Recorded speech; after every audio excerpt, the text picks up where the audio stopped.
Wondery Plus subscribers can listen to Crime and Sports early and ad-free right now. Join Wondery Plus in the Wondery app or on Apple Podcasts. In the depths of an Atlanta forest, a clash between activists and authorities ends in tragedy. I'm Matthew Scher, and on my new podcast, We Came to the Forest, we expose the hidden truths behind a shootout that left one activist dead and countless lives forever changed. Binge all episodes of We Came to the Forest ad-free on Wondery Plus.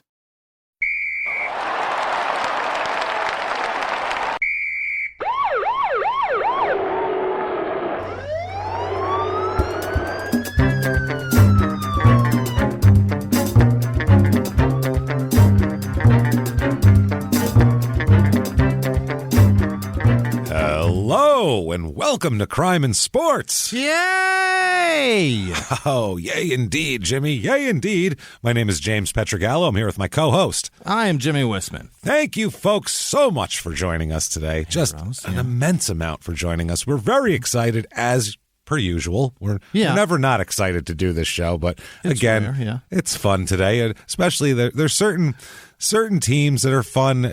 You'll see what we're talking about, but we'll get into all of that. It's one of these episodes, too, where for some reason I just missed all of this guy's crime while it was happening. I zoned out on it, I guess. I don't know. Until like a few weeks ago, and I was like, wow, this guy's got quite an impressive resume here. He's going to join the club, I think. So before we do that, just want to thank everybody, first of all, for your reviews. They do help a lot. We don't know why. It's not for our ego. It's just for some reason it helps drive you up rankings. So if you have not yet, please give us as many stars as you can on whatever app you're listening to. It's a good way to put it. There you go. Head over to shutupandgivememurder.com right now for your tickets to live shows. This weekend, we are in Brooklyn, and we are in Boston as well. Boston first, then Brooklyn. The Wilbur, all sold out at the Wilbur. We're very excited about that. We can't wait to see. It's a big 3-tiered old theater, so that's going to be fun to see everybody in that. And then, of course, Brooklyn, that quickly, if you have tickets to this Brooklyn show, they've sent emails and we've notified you, but still the location is different than the original location. That's not on purpose. It's not our fault. The place closed. So we couldn't force them to stay open just for our show. So we had to move it that'd be rude. To an equal sized joint there. So we're in a different location. Make sure you look it up. Look at the website. It's on there. Shutupandgivememurder.com. Get your tickets for everything Seattle. There's still some tickets left for those shows Thursday and Friday night. I think Portland sold out though, but get your tickets now and do that right this minute. Jesus Christ, get it going, for God's sake. Patreon.com/crime and sports. My goodness, so much fun here we had this week with these episodes that we'll be posting. And anybody $5 or above, you get access to both shows, Small Town Murder and Crime and Sports Patreon. Everything we put out bonus-wise, you're going to get it, and you'll get a shout-out. Jimmy will mispronounce your name at the end of the show. It's really wonderful. This week's episodes, pretty damn hilarious. First of all, for Crime and Sports, we talk about sports superstitions and weird things that guys have done for more than a century. We found out there's just weird, strange. There's an elephant skin involved. It's a very weird episode. Guys are strange. We'll put it that way. People are peeing on themselves, and then for luck and longevity. And then for Small Town Murders episode, we did something really crazy. We talked about the Nexium cult, which is just disgusting, and it's sticky. It is, and he went from LuLaRoe to Jonestown is what he did. He took it from, he was a multi-level marketing guy who then said, that's not enough. I think I need a full-on cult with sex slaves. Let's do that in instead. Rapid succession. And he just does it. So we did talk all about that. It was a lot of fun. Those are going up this weekend, of course. Patreon.com/crime and sports is where you get all of that. And if you just want to shout out and to be a wonderful person with great karma, you can do that as well over at PayPal using our email address, crimeandsports@gmail.com. There it is. There it is. That said, let's get into this right away. Gotta just do it. Here we go with Lavanya Quintel Carter. You know who that is? It's not Lavanya. It's Quincy Carter. Quincy Carter, the old the old Cowboys quarterback. Absolutely. Really? Absolutely. His real name is Lavanya Quintel, and he got Quincy from that. Lavanya. And from what I can tell, he's a junior. From what I can tell. His dad's name is also Lavanya. So Why would you give your kid the Lavanya, but then change the middle name? That wouldn't make any sense at all. So I don't know. They did it to you. That's true, but Lavanya is not a. That's what I mean. It's different from James. Yeah, James is very common. Lavanya is not a very common name. So if you're going to say naming him after me, you're going to go the full 9 with it, I think, right? You're not going to just pull back on the middle name. I don't recall is saying Lavanya. Isn't James is in the Bible, but is Lavanya in the Bible, James? Possibly. I know so little about the Bible. We could do a show on snooker, and I would know more about snooker than I do about the Bible, honestly. So I know very little. Quincy Carter here.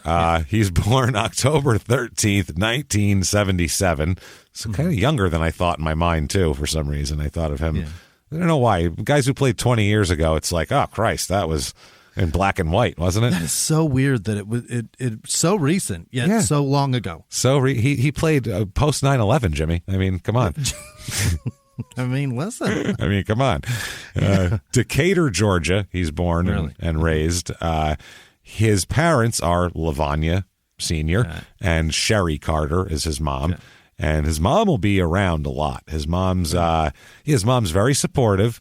You hear less from her later on. I don't know if she died or if she just, backed off from embarrassment or what exactly happened. But in the beginning, enough humble pie. Enough of that. Yeah, in the beginning, like there's, picture of him signing his letter of intent and his mom sitting right next to him at the podium, big smile on her face. And she's talking about, how he loves Jesus and she gives him a Bible to take places and shit. And she's all into him. And then later on, we just don't hear much from mom anymore. The interactions seem to thin out, and I don't know why.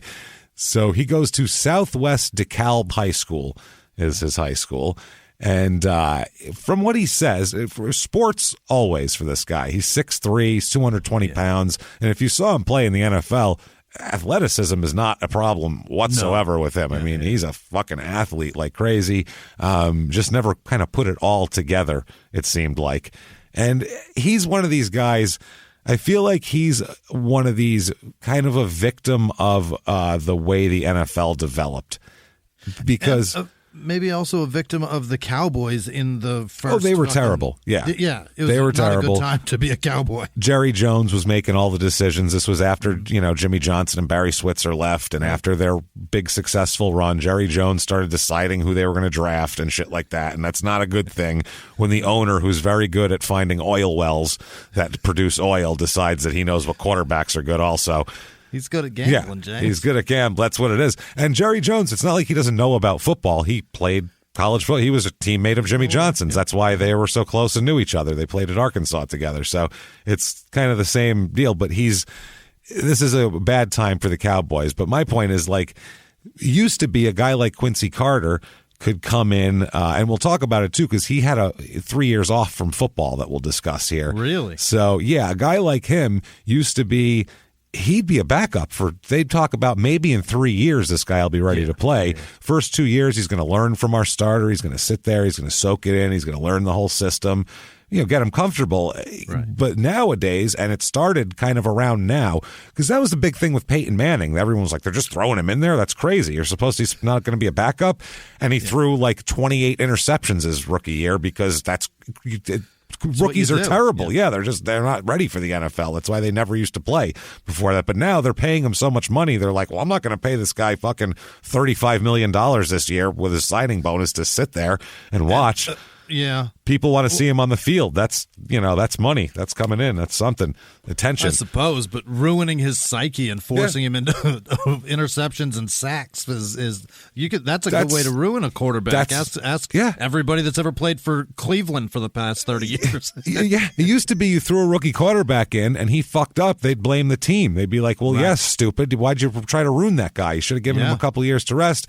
Nowadays, it's, this guy, he could be week 2, and they're like, well, Christ, he's not. Obviously, that was a poor draft choice. He's not ready. And it's like, what are you talking about? This guy was in college 4 months ago. What are you talking about? Literally. David Carr may have been a good quarterback. We'll never know. We'll never know. There's a ton of guys like that, a million guys like that who just were broken in their first couple of years because they're on a bad team and thrown into the mix and said, make good out of this. Yeah. While learning. And the way they set it up, the worst team gets the highest pick, and they're most of the time picking a quarterback because they constantly beat the shit out of the one that they just drafted that was amazing 2 years ago. ago. And they're probably bad because they don't have a good quarterback. That's the other problem. That's an issue. They're bad because they don't have a good quarterback, and they're also bad because the quarterback they draft, they compromise the whole fucking line to get him. If you have a top-tier quarterback, if you have a top-5 quarterback, that's worth 8 wins, right? You'll go 8-8, even if the rest of your team sucks. That's 8-8, just because he can will you to 8 wins if you have, certain guys. It's just the way it works, but not when they're kids. So he's playing baseball and football and high level too. He's scouts are watching him play baseball. He's a high level quarterback in football, and he's really good. He's at about 17. He started really getting into weed. That's really? His first, kind of his first love here while he's playing all these sports. And he's a lot of pressure on him. This is one of those things. What year was he born? He's about 77. Our age, right? Yeah, he was born in 77, a little bit older than us. So, I mean, this is in the 90s. Yep. In the 90s? You could see. And also, like, if he's at a party, smokes a little weed, you know what weed's good for? It's really relaxing. That's one thing. Like, certain people will react in a paranoia way, but not most people. Most people go, God damn, I feel pretty fucking good. And they giggle a little bit. So if you have a lot of pressure of scouts coming to see you and you have to learn an offense and you're also hitting fourth and playing center field, like there's a lot of pressure for a kid to have all that pressure on him of the school. So it's a very fine balance. You might take a few hits of weed and go, that's better. Jesus Christ. Oof, I feel pretty good now. That's what he was doing, huh? So I think that's kind of how it worked there. He called it medicated off marijuana. That's what he was doing. He was just calmed him down, chilled him out. Now he's playing baseball and football, like I said. His senior year, though, he decides to not play baseball, which the senior year he just sidestepped the whole thing. He said, "No baseball. I'm going to concentrate on football for my senior year and work out all summer rather than play baseball." That was his thing that he was going to do. This is his first time he hasn't played baseball since he was 5. He said. It's very strange, but instead of doing his baseball stuff, because he would normally in the summertime he would play in a like a youth league, like a non-school affiliated league, right, just club. to stay sharp. But instead he lifted weights to prepare for the upcoming season. So he was doing it. He said, or his coach said, quote, "He decided early on where he wanted us to go this season, and he worked hard to take us there." Okay. Yeah, he says, this is Quincy, quote, "I gave up baseball for the summer." He said, "I just wanted to devote my total attention toward trying to get us to a state championship. So I spent the time lifting weights and running 2 miles a day." Which 2 miles isn't really that much to run if you're an athlete. That seems like that's kind of a warm up. Athlete, yeah. As a 40-year-old dad, that's fucking miserable. Me or you would be like, "Whew, I did 2 miles today." I'd be like, "Shit, high five." What James, the fuck, that's 14 miles a week if he runs every day. Yeah, but still though. But for like a elite level athlete, that doesn't seem like a lot. Yeah, this seems like you do that to like warm up for practice. Probably. Yeah. So 17-year-old does that running to and from the gym. Yeah, totally. Like a 17-year-old, like fit athlete too. You see him at in high school. There's all sorts of pictures in the paper of him in high school, and he's in amazing shape. He looks like a Greek fucking god out there. Like he jogs to the gym as a warm up, and then jogs home from the gym a mile as the cool down. Absolutely, he looks so confident and happy too. There's a picture of him throwing this ball, and he just looks like, "I'm fucking good." Like this look on his face, but not in like a way that you don't. Not a you want to way. not like him. Yeah, you look at it and go, "Damn, that looks great." Like I wish I felt like that. Yeah. I wish I had that feeling he's got right now. Like, I like doing this. Feels good in the wind going through my arm here, and I'm pretty fucking good at this. Yeah, life's okay. All right, smiling, doing what he loves. That's awesome. It's great. So they go to the state championship tournament, which I guess you have to play a few games in to do. And they do that. In the tournament, he says, "I'm confident." He said he's always confident, quote, "spiritually, if nothing else, that will do well." All right. So he's talking about spirituality already, that's bad. When that comes up as a 17-year-old, from our experience, we know that it could be issues, unless you're like Sean Bradley or something, and there's going to be issues. Yeah. It's not good here. So they do go all the way to the Class 4A state football championship, and they end up winning the whole damn thing. State with Quincy as the QB, And they said he showed his versatility. It's a 4-game state playoff. He passed for 3 touchdowns in the first 2 games. And he said one of his teammates said he really became a coach on the field for us and raised everybody to another level. Yeah. So everybody says one thing you cannot accuse Quincy of is being stupid. He is far from stupid. He's a very, very, very smart guy. We'll talk about like quantifiable numbers of how smart he is. He's a pretty fucking smart guy. That's what's so irritating about this whole process here, because you're like, what? God damn it, Quincy, you're not stupid. Lavanya, God damn it. God damn it, Lavanya, you're not, Lawrence fucking Phillips over here. Get your shit together. Right. You're not Lenny Dykstra. Pull it together. Because you have intelligence here. So his mom was with him a lot here. She gave him the serenity prayer that he placed on his bed there, and he said he's a devout Christian, regularly attends Sunday school and Bible studies at his church, and he said he also knows that he knows God also requires a man to do his share, which is why he thinks that he's gonna pull it out because he's been working so hard. He's been doing his share. Okay. He in his senior season, he passed for 2,139 yards, 17 touchdowns, and rushed for 534 yards and 11 touchdowns. Yeah, so get you on the scouts' radar. That'll Jesus do it. Christ. Yeah, he passed for 4,450 yards in his high school career, which is second all-time among DeKalb County quarterbacks. Behind who? I don't know. Somebody. Better been Johnny Unitas or some shit. That's incredible. Who the fuck knows? Somebody was whipping them. Somebody had like a weird run-and-shoot style offense or something. Yeah. They were throwing it around. That's he also had 37 touchdowns while rushing for 1,489 yards and 32 touchdowns in his career. So not bad. He received the Parade All-American and USA Today Georgia Player of the Year honors. Wow. So he's the guy in Georgia. Best damn football player in Georgia. He did fucking great. You can't beat that.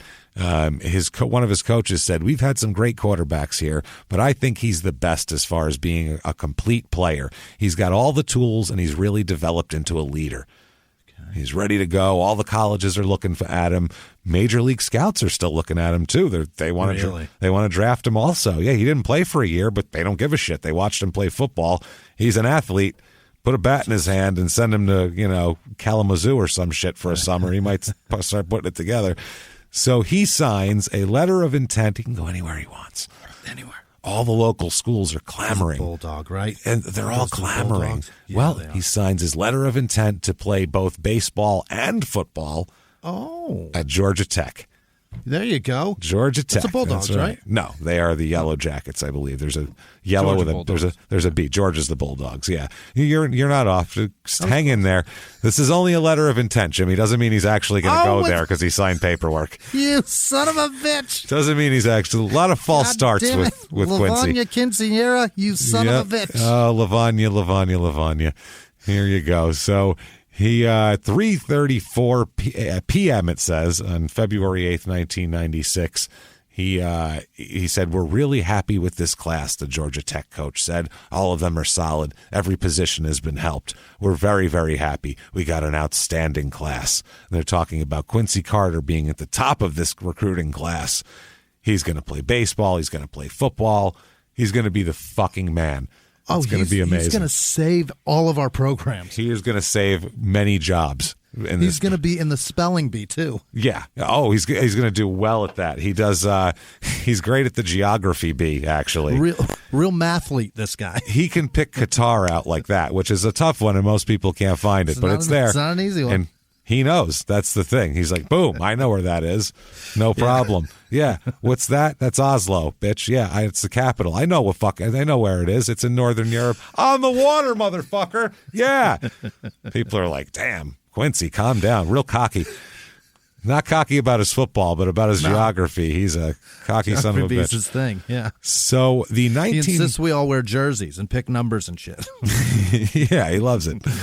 1996 Major League Baseball draft here. Yeah. Jimmie, number 1 overall pick, 1996 Major League draft. Oh, shit. It's hard because they didn't play till 4 or 5 years later always, so it's in the majors. In 96, I would have no fucking idea. Chris Benson, the pitcher. Oh, yeah. He pitched for a long time in the never majors. That. Not at all. He got a $2 million signing bonus, though. Not bad. Travis Lee, drafted 2nd overall. You remember him from the Diamondbacks. Yeah. Braden Looper. I got spit on by that guy.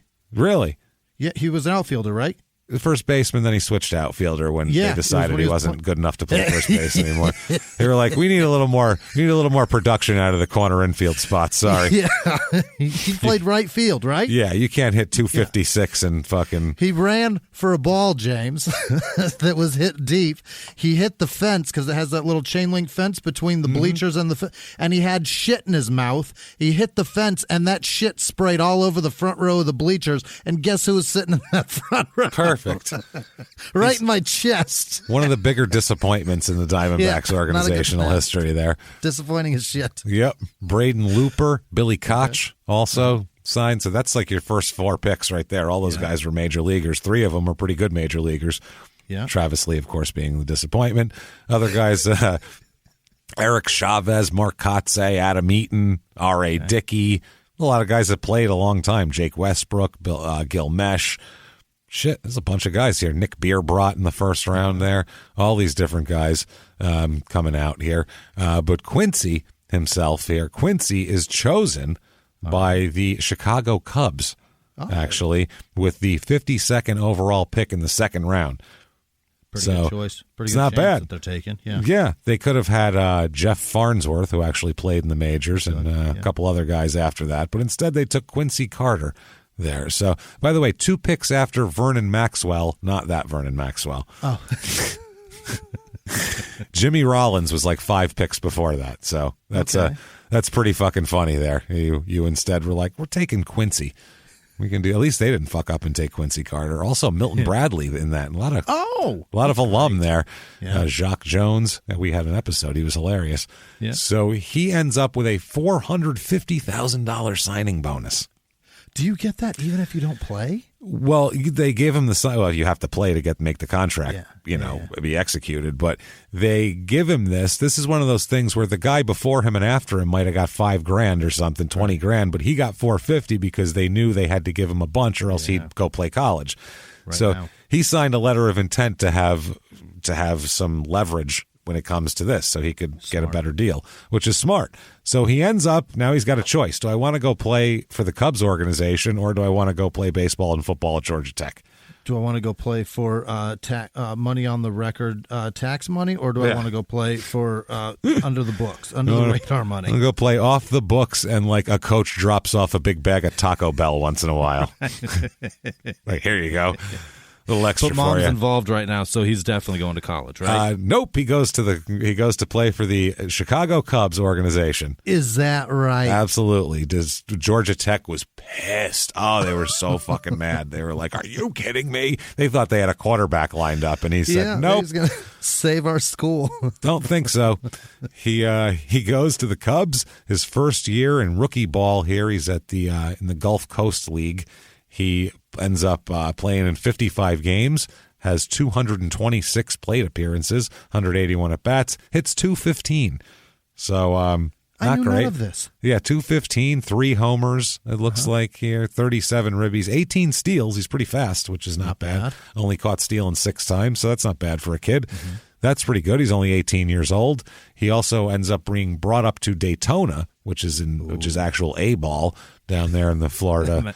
Imagine aspiring to Daytona. Man, I finally got to Daytona, man. Dreams come true. Jesus. Dreams come true. Oh, my God. On the beach. Look at me. Oh, is that broken glass? Shit. That's right. It's Daytona. All these long titties and broken glass. Broken glass and long titties. I believe that's the Laughlin, Nevada, like it's on the sign when you get there. The home of long titties and broken glass, I believe. Right? And it's just got a picture of like a long-tittied woman on the back of a motorcycle. Laughlin is the West Coast Daytona for sure. Yeah, let's not give it too much credit and say the West Coast. It's in the western part of the United States. The coast makes me think there's water Daytona, or something nice. There's nothing Daytona in Laughlin. Does have a beach. Yeah, there's like a river in Laughlin. There's a beach. Let's all stand by it. It's a beach. But it's just desert around it. I know, but then there's water in the middle. You can park your motorcycle next to it and look at it. All right, then. Sounds great. I mean, where water meets land, that's a beach, right? My woman's titties need to get longer. That's the only way it happens. There's some magnetic pull in Laughlin that takes their titties and pulls them down to their knees, and then you look like you've been there before. That's the problem. Gotta get rid of this sports bra tan. Oh, Jesus Christ. Come on, honey. Whip them titties out. Not even a swimsuit top tan. Just a big fucking white bar across her chest. Looks like a white censored sign. Yeah. She just wades in ankle-deep water so she can rest her titties upon the waters, the cooling waters. With her censored belly. Well, now they're going to be covered by her long boobs. Yeah. That's the problem. It's true. It's a weird thing. You have to go to Laughlin and you know what we're talking about. We're not making fun of women's boobs sagging. No. That's fine. It happens. Guys' balls go down to their knees. It's disgusting. We're not talking about that. When that happens, you retire to Laughlin. You go to Laughlin. It's like there's a magnetic force that either makes your titties sag or once they sag, it draws you there. I'm not sure which it is. I'd have to check with someone who it's happened to, but it's very strange. It's killing me because I've seen it. You've seen it, yeah. Pleasant. It's such a strange sight. That place is awful. You're just like, wow, Grandma, come inside. Jesus Christ. There's no way that your skin can put up to the sun, too. It's 114 degrees outside. You're just out there, hands on your hips, just like, that's right. It's just miserable. Fuck, man. So anyway, Quincy Carter in 97 seems like just a step down to talk about this now. Yeah. But I'm just stunned that Daytona, they put their shit there, and that's where people have to. I can't wait till I go to Daytona. I can't wait. Yeah, you go. I'm gonna get there, man. They're set up to desire that. They love it. He ends up playing for Rockford in 97, so I guess he's a peach. Peaches. Yeah, I guess he's a peach. Turn the skirt, Quincy. It's nice. That's very nice. Him and Laurie Petty, I think they were very happy there. Pull it off. I'm a peach. I'm a peach.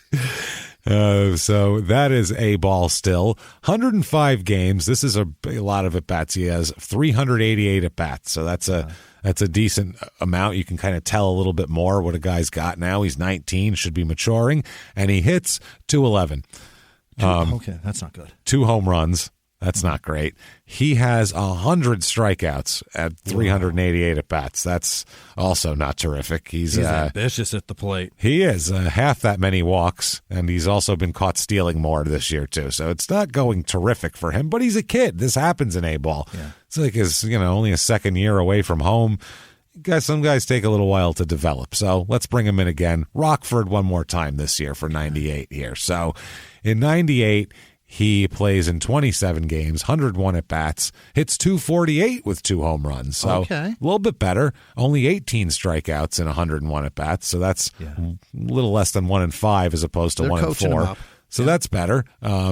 He also in 1998, though, decides that he is going to enroll in the University of Georgia, he decides. He's a Bulldog. He wants to go there to play football. Yes. Okay. See, that's what I mean. I was like, hang on to that for a second. He did it. Georgia Tech challenges this and takes it to the NCAA board or whatever, and they finally rule him eligible to play for Georgia because they're like, that was like 3 years ago. Get over it. Also, if you do get him, now he doesn't have any interest to do well for you. You know what I mean? Granted, his future, but apart from that, he's not going to try near. You're going to begrudgingly be good at this for them? That would be shitty. You're going to begrudgingly do this. Yeah.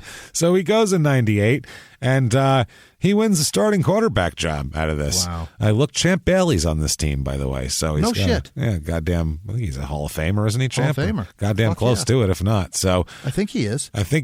Georgia has a good team this year. They go 9-3. Not too bad. Their total, they end up 14th in the AP poll, but they go all the way to the Peach Bowl. Oh. The Peach Bowl, where they play Virginia, and they win 35-33. Wow. So they win a bowl game. Not a bad time for Quincy. He plays in 11 games, 176. He's a 60.7 completion percentage, which is damn decent for a college quarterback. 2,484 yards, 12 touchdowns, 9 picks.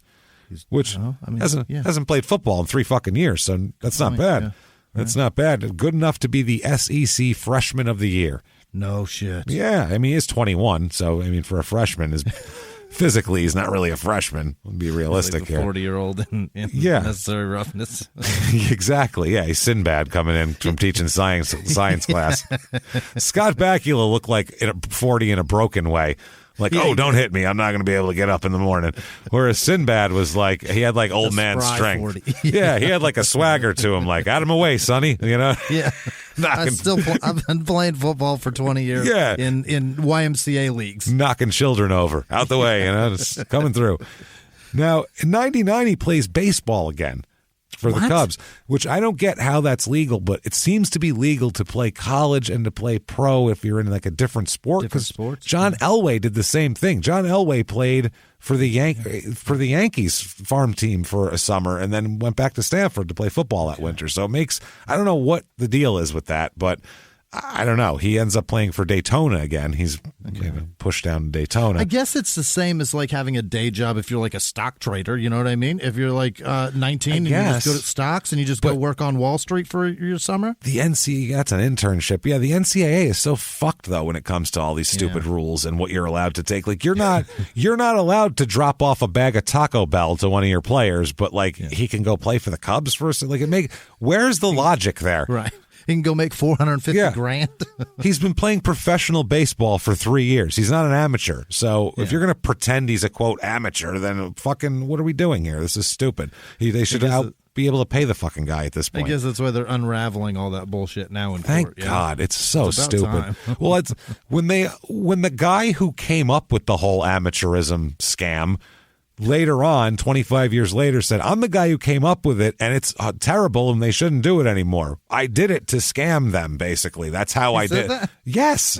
Yes. That guy in the 80s, he came out. He came up with it in the 50s, and then it was so they didn't have to pay injuries for people and have to keep them on scholarship, so they could just drop them. Yeah. Even back then, they knew medical was expensive. Yeah. It would be different, honestly, if the deal was, hey, once we give you a scholarship, no matter what happens on that field, you break your leg, you're not as good as we thought you were. Right. You still can you can still go to school here for 4 years, and we're paying for it. If that was the deal, that would be different. But they can cut you for no reason, and your scholarship's gone like that. So pay me then, motherfucker. I'm an employee if you can cut me. This is ridiculous. Yeah, that's a good point. I guess it's because it's obviously money. I mean, you can go any way you want, but it's obviously money. Yeah. It's because it costs them shitloads of money when they have to put some of the chunks of the money. And they make so much of it. Jesus Christ. Yeah, when they build $100 million like practice facilities at some of these colleges, you're like, no. No. If you ask the kids, hey, do you want this or do you want to work out on the high school field and get fucking paid? They'd go, I'll work out in the parking lot. Fucking pay me. What are we talking about? I don't give a fuck if I have a nice bench press to do. Who gives a shit? Are you kidding me? Park. I could give a fuck. Guys fucking work out in prison. It's fine. I don't give a shit. I just don't want to I want money. This is bullshit. Yeah. Yeah. Like you can give me all the nice sweatpants. Yeah, I'll dodge all the gopher holes at the park. That'll keep me. Same thing. Beautiful. Same thing. You can give me all the nice sweatsuits you want. It doesn't matter. It just doesn't fucking matter. In the 1980s, a rosé swept the country. Hey, Mike, I really like this White Zinfandel. Well, good. Now put it down. I'm going to try another one. White Zin became America's top-selling wine. But most don't know that this sweet drink has a sour history. What began in 1986 with counterfeit bottles, a big fraud, a multi-million-dollar fraud, sent investigators chasing one of the most powerful families in the business, the Licciardis. But the closer the feds got to them, the more dangerous things became. It's a story of deceit. At the time, I was paranoid. Threats. You touch my kids, I will kill you. And murder.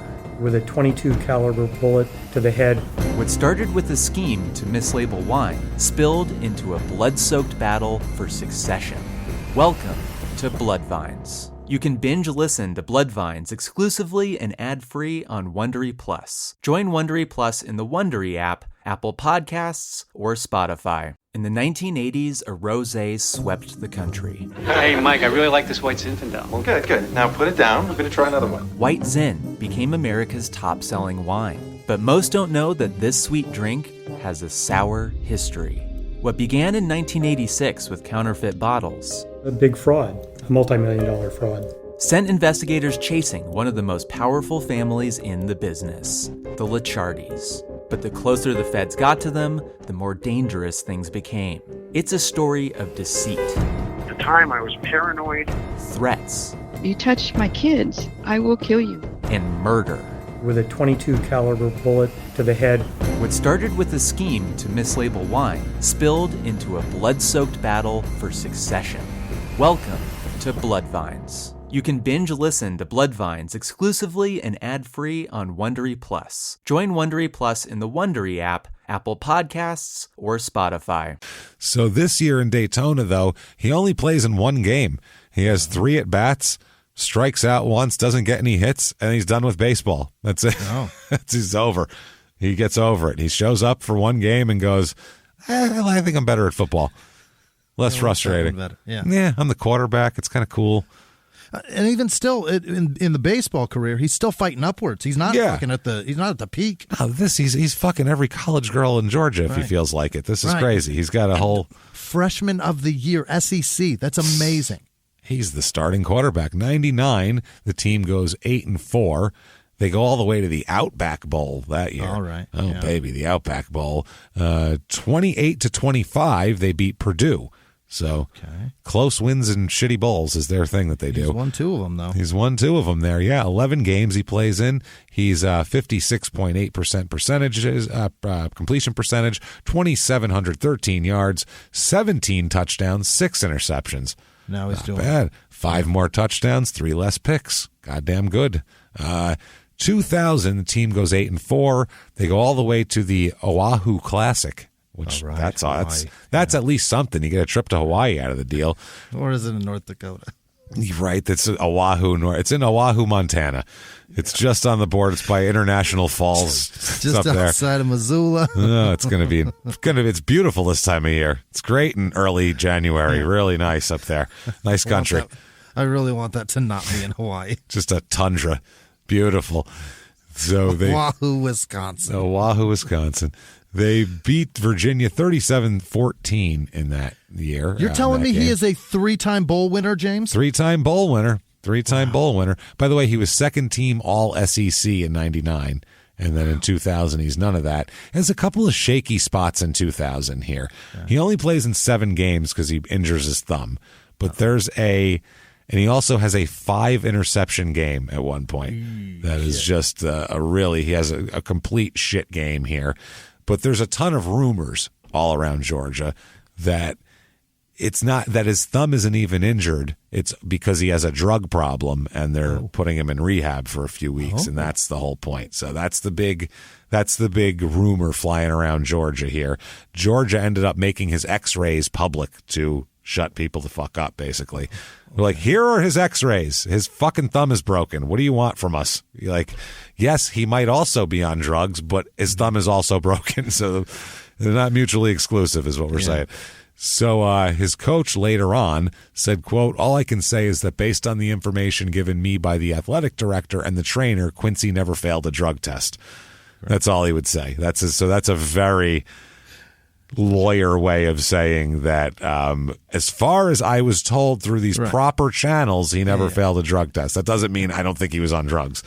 That means as far as the NCAA knows, it's all on the books. It's fine. What they want us to know is this. He says, though, besides that, he had great memories. He said, quote, "The only thing that bothers me," this is Quincy, "that I got hurt. I broke my thumb and it was like everybody turned against me. There was nothing I could do about it. I still love everything about the University of Georgia, but I couldn't help that I broke my thumb." And that year, only 7 games, 49.7% completion percentage. That's because one of the games was just an abomination. 6 touchdowns, 10 picks that year. And he had 5 in one game. In one game. So, 6 and 5 if you take that game out. Sure. So you look at it, and also in 2000, one thing that was big that made him, that was positive for him, is in one game they were playing Purdue with Drew Brees as quarterback. Oh. When he was quarterback then. They're playing Purdue, and they were down 25-10 at halftime, and he brought them back to end up winning the game. So threw a bunch of touchdowns. So that was a big deal. And besides that, though, it looks like he needs another year to ripen if you want to be in the NFL. He is 6th on Georgia's all-time passing list yards, 7th in touchdown passes, and 10th in total touchdowns. That's great. So the draft comes around, and he declares himself eligible for it. He's coming out early. Well, wasn't that his 4th year? No, that was his 3rd year of college. Oh, okay. Gotcha. So, everybody thought he was going to come back because he was injured and he needed to show himself a better showing. He said, nope, want to do it right now. And all the NFL teams were like, that seems dumb. Like, everyone was saying he might be like a 7th-round pick. He might not. Really? Yeah, he could not get drafted at all, people were saying. Like, it could, as a quarterback, he hasn't really shown much yet. Yeah, but to run an NFL team. Too, when all the teams are stacked with quarterbacks, too. They're young, too. Oh, yeah, and good quarterbacks are in this draft as well, as we'll talk about here. Okay. So I have his combine numbers. Runs a 4.61 40, which seems pretty decent. It's good for a quarterback, very athletic. Overall, his rating is a 68 out of 100. That's his combine rating, which is a B, which is fine, but it's not a first-round pick by any stretch. His Wonderlic score, by the way. Yeah. If you don't know what the Wonderlic is like a basic intelligence test that they give to every NFL player, and some corporations use it as well because it's kind of a quick IQ test almost. It's a good tool to see what people's fast responses to things. And it's also another thing you have, if you don't know, it's a 50-question deal. You have 12 minutes to answer. And that's a big part of it is the time, because if there's a question you don't know, do you think about it for a while or do you move on and get the other questions right? You're encouraged to move on. So time management is a big deal too. It just says a lot about how somebody's brain works. It's a pretty interesting thing. Highest score you can get is 50. That's answering all 50 correct in 12 minutes. Quincy gets a 30 on this test. NFL average is 20. Yeah. And I have a bunch here. Here are the average scores by position, so you can see who are the smart people and who are the dumb people. Offensive tackle, the highest. Okay. 26 is the average there. Center is next with a 25. That makes sense. Which they're doing blocking schemes and calling shit. They need to do that. Quarterback, 24. Obviously, he's running the goddamn offense. He should probably be half smart. Guards are 23. So the offensive line and quarterback are the smart people. Yeah, that's guys. Those are your guys. Tight ends, 22. So there you go, even the ends. Then we go to defense. Defense, you don't really need to be that smart unless you're like a middle linebacker. Yeah. I've told the famous story about the guy the defensive lineman who was a good player for years in the NFL. They wouldn't say his name, but he was so fucking dumb that he didn't know right and left. They would have to put an L and an R on his shoes. And that way, if he knew whether he was supposed to rush right or left, he would look at his shoe to know what fucking way he needed to go. Because he couldn't remember right and left. So sometimes they're not the smartest on the defensive side. It's literally two things. Can't remember it. Damn it! Shit. What was that again? Now the hand I write with is what now? Yeah. Fuck. Shit. I write with my pen in my mouth. Never mind. Fuck. Safeties are 19, linebackers 19, cornerbacks 18, wide receivers 17, and then the backfield is apparently the dumbest place on the field. Fullbacks 17 and halfbacks the dumbest of them all at 16. The guys that just fucking throw themselves into things. You just run into a block of guys twice their size. That is a dumb thing to do, yeah. That literally is their job, to run into a brick wall every down. There's like 11 guys all bunched together who are all twice my size. I'm going to run in there and see what's going on. That's not smart. Those guys have brain issues. I'm going to see if there's a hole in there, So only way to know is to run into it. It's the only way you can tell. Find the soft spot. I looked around, and we're going to spend a few minutes on this. If you don't like that, I don't know. Go fuck yourselves. I don't know what to tell you, because we're going to do it because I find it entertaining. The Wonderlic test is fascinating. It's fascinating. It's absolutely fascinating. Yeah. Fast forward 10 minutes if you don't like it, but we're going to definitely get into this for a minute. This little sidetrack here. His score is a 30, so I looked at classic scores to find out who's around him, to see what that adds up to. Like Matt Hasselbeck, 29. Yeah. He was in the league forever. Rex Grossman, 29. Troy Aikman, 29. Okay. So he's smarter than them a little bit. David Klingler, who was a failed Bengal high draft pick, 30. What do we got here? Josh McCown, another quarterback, 30. Phillip Rivers, 30. He played forever. Quincy Carter, 30. Terrell Suggs, 30. Yes, he was a very smart man. Yeah, he is very smart. Drew Bledsoe, 36. There's an older guy, Jared Goff, 36 in this area. Yeah, pretty goddamn smart. Jason Garrett, who was head coach of the Cowboys, 36 also, and he played. Andrew Luck, 37. Okay. He went to Stanford. You kind of got to be a little smarter here. And this is Tony Romo, 37. That's shocking. Okay. He seems like he is dumb as a stump.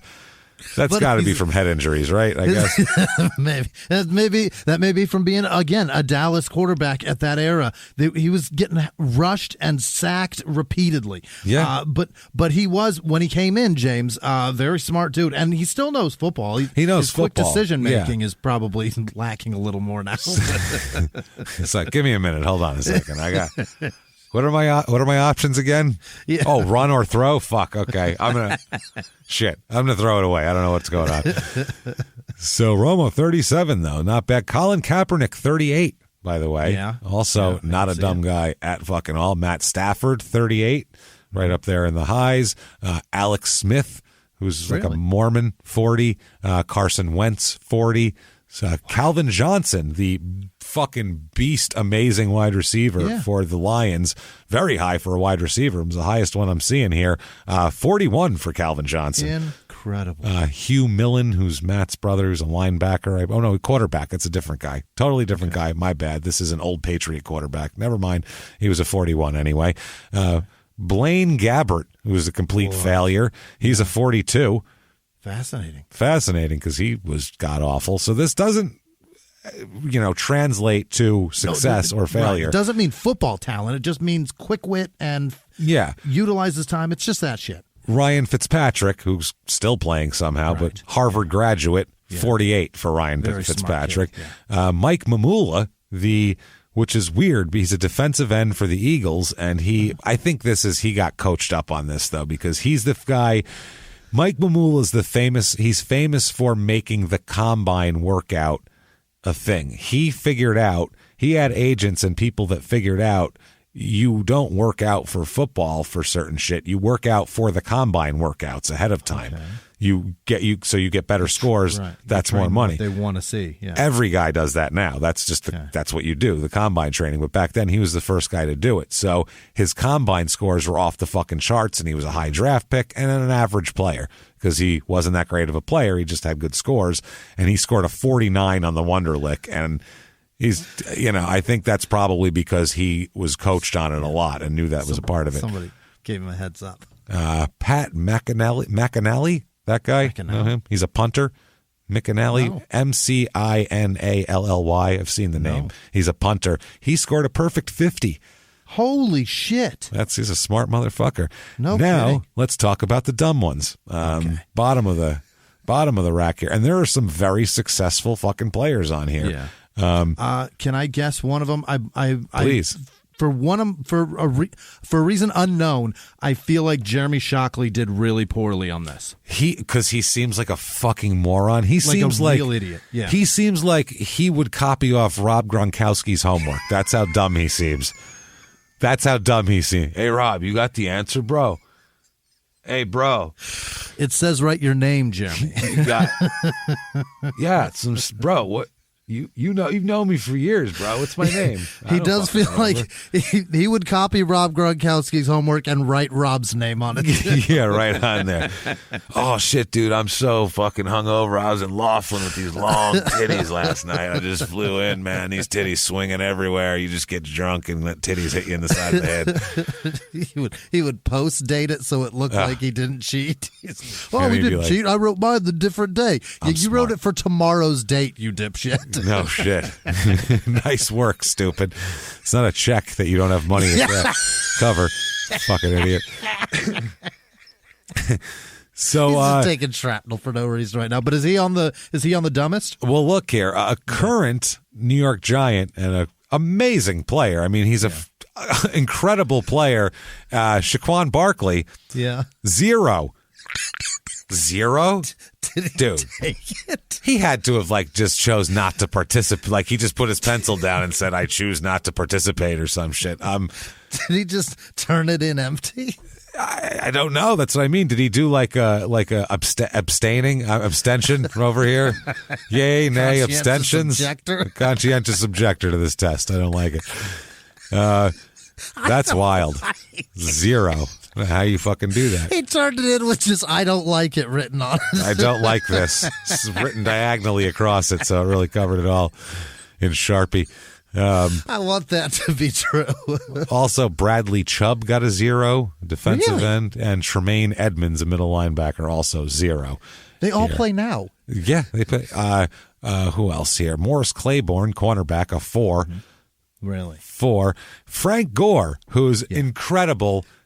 Playing so good forever, never slows down. The incredible, indestructible man of the NFL. He's a 6. Unbelievable. He might be hurt and he just doesn't realize it. He could be injured. He's just too dumb to realize it. He's like, oh shit, my leg's been broken for 4 seasons. No wonder why it hurts. Doesn't matter. I've picked up 5,000 yards over those seasons. Frank Gore's. He's not dumb, though, right? No, I don't know.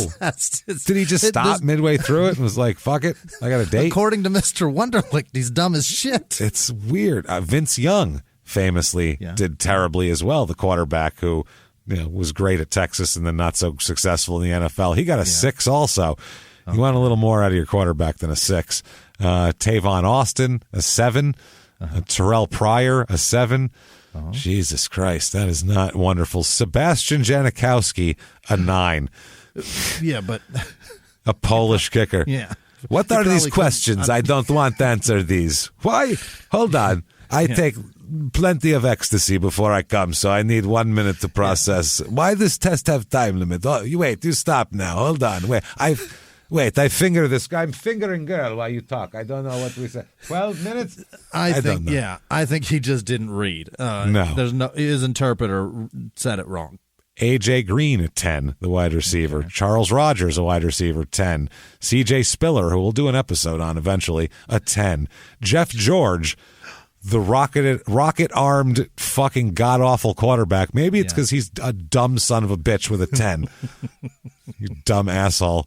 He's a dick, too. Everyone hated Jeff George. Keyshawn Johnson, a mighty 11. So nice for Keyshawn. Leonard Fournette, the running back, an 11. Fucking who Fournette? else is on? Yeah, Fournette. What did I say? Fournette? Yeah, Fournette. Yeah. So I don't know why that came out. Randy Moss, a 12. I called Shock Lee a minute ago. Lee, so that's fine. Randy Moss, a 12. Okay. Hall of Fame receiver. He didn't need to be smart. He's fucking a wide receiver. Ray Lewis, a 13. That's surprising because Ray, talk. Yeah, but I've also seen him on the field, putting people where they need to be and shit. And he's that guy, I don't know what he can't do these problems well, but he's goddamn good at figuring out what defense needs to be happening. His football acumen's amazing. It's incredible. Simeon Rice, a 13. Also, really? Simeon not real bright here, I'm going to say. Donovan McNabb, a 14. Shocking. Donovan. I thought he seemed smarter than that always. I don't know. Eddie George, the running back for longtime Tennessee Titan, 14 for him as well. Not Jadeveon Clowney, number 1 overall pick at one point, 14. That's not wonderful. Marshawn Lynch, 14. Yeah. Cordell Stewart, 14. A A lot of people falling into this category. Jim Kelly, 15, quarterback. Hall of Fame quarterback, fucking 15. He seems dumb as shit if you've ever heard him talk. He's like, well, we all went stuff in like life situations. I don't feel like any of these guys would ever have any fucking clue. But football acumen is all there. You would imagine, right? It's a lot of Randall Cunningham, a fucking amazing quarterback, 15. Steve McNair, 15. Wow. Dan fucking Marino, 15. Which he seems dumb as a stump. He's like, hey, I play football. I'm from Pittsburgh. I've been hitting the head a lot. My mother makes an amazing eggplant parmesan, and I'm here to talk about the game. He literally said, I get hit in the head a lot in Ace Ventura. Yeah, it's the fact. I don't know. I thought I was throwing, when I threw to Hootie, I thought I was like in the game. I didn't even know where I was. I was like, hey, I think Hootie just scored a touchdown. And I'm like, oh, Jesus Christ, I'm in a different, this isn't even a game. What's going on here? Amazing that you said that phrase. Because he literally said that. I know. It's kind of why I was there. So just a couple more. Derek Carr, current quarterback, 20 for him. Really? That's the average. Michael Vick, 20. That's in that cat. Teddy Bridgewater's in there. Cam Newton, 21. This is kind of your average range there of guys.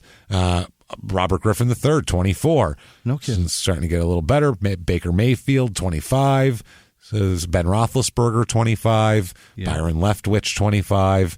I think he's a coach now, isn't he? Byron Leftwich? Yes, he's a quarterback coach for, somebody. I want to say the Steelers? Maybe. Rich Gannon, 27. Remember that old quarterback? No, James, he was for Tampa Bay, and Tom Brady last year famously shook off his play call. Oh, that's and right. And called a new one. That's right, yeah. Like, no, I did better than you. And then they scored a touchdown on that play. You did poorly in the league. Shut up, Byron. Drew Brees, 28. Russell Wilson, 28. Peyton Manning, 28. So Quincy's got a higher score than all these fucking guys. All these guys. Not too bad. Now, Jimmie. Yeah. How would you like to take a sample Wonderlic test right now? Oh, Jesus Christ. 4 questions. I'm so nervous. It's 4 questions. You should finish them in 57.6 seconds or less. Okay, should we start a timer? How are we going to do that? That'll be the thing. So, start. I've got a stopwatch on my goddamn phone, of course. Yeah, do that. So I'll tell you when to start. Hysterical. And I have to show you. I'm not going to read them to you. You got to pull your chair over here because I got to show them to you because reading them is part of the, speed. So. Right.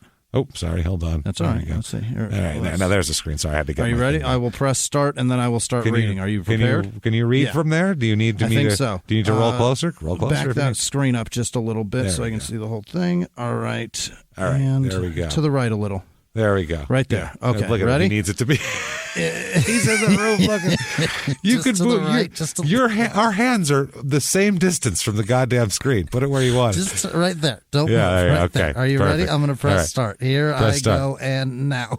Okay. Let's see. You don't have 12 minutes to spare. No, not that part. Oh, okay. All right. This is the case. Counting from 1 to 100, how many 6 will you encounter? There will be 20. 20. E. Yeah. Very good. All okay. Right. Lost in the woods as blank is to the sea. Lost is to woods as blank is to sea. Lost. Submerged, drift, skip. What does that even fucking mean? Okay. A film plays 6 times on Monday, Wednesday, and Fridays, 9 times on Tuesdays, Thursdays, how many times does it play in a week? 56. Oh, I'm right. Yes, you are right. Yeah. Oh, I left that in there. Okay, damn it. From the 2 statements, I just guessed. None of these, from the 2 statements, which none of the gardeners are tennis players. All writers are gardeners. Some gardeners are tennis players. None of the gardeners. Oh, there's more. Time's up. Okay, there you go. The answer's B. So you got 1 out of 4.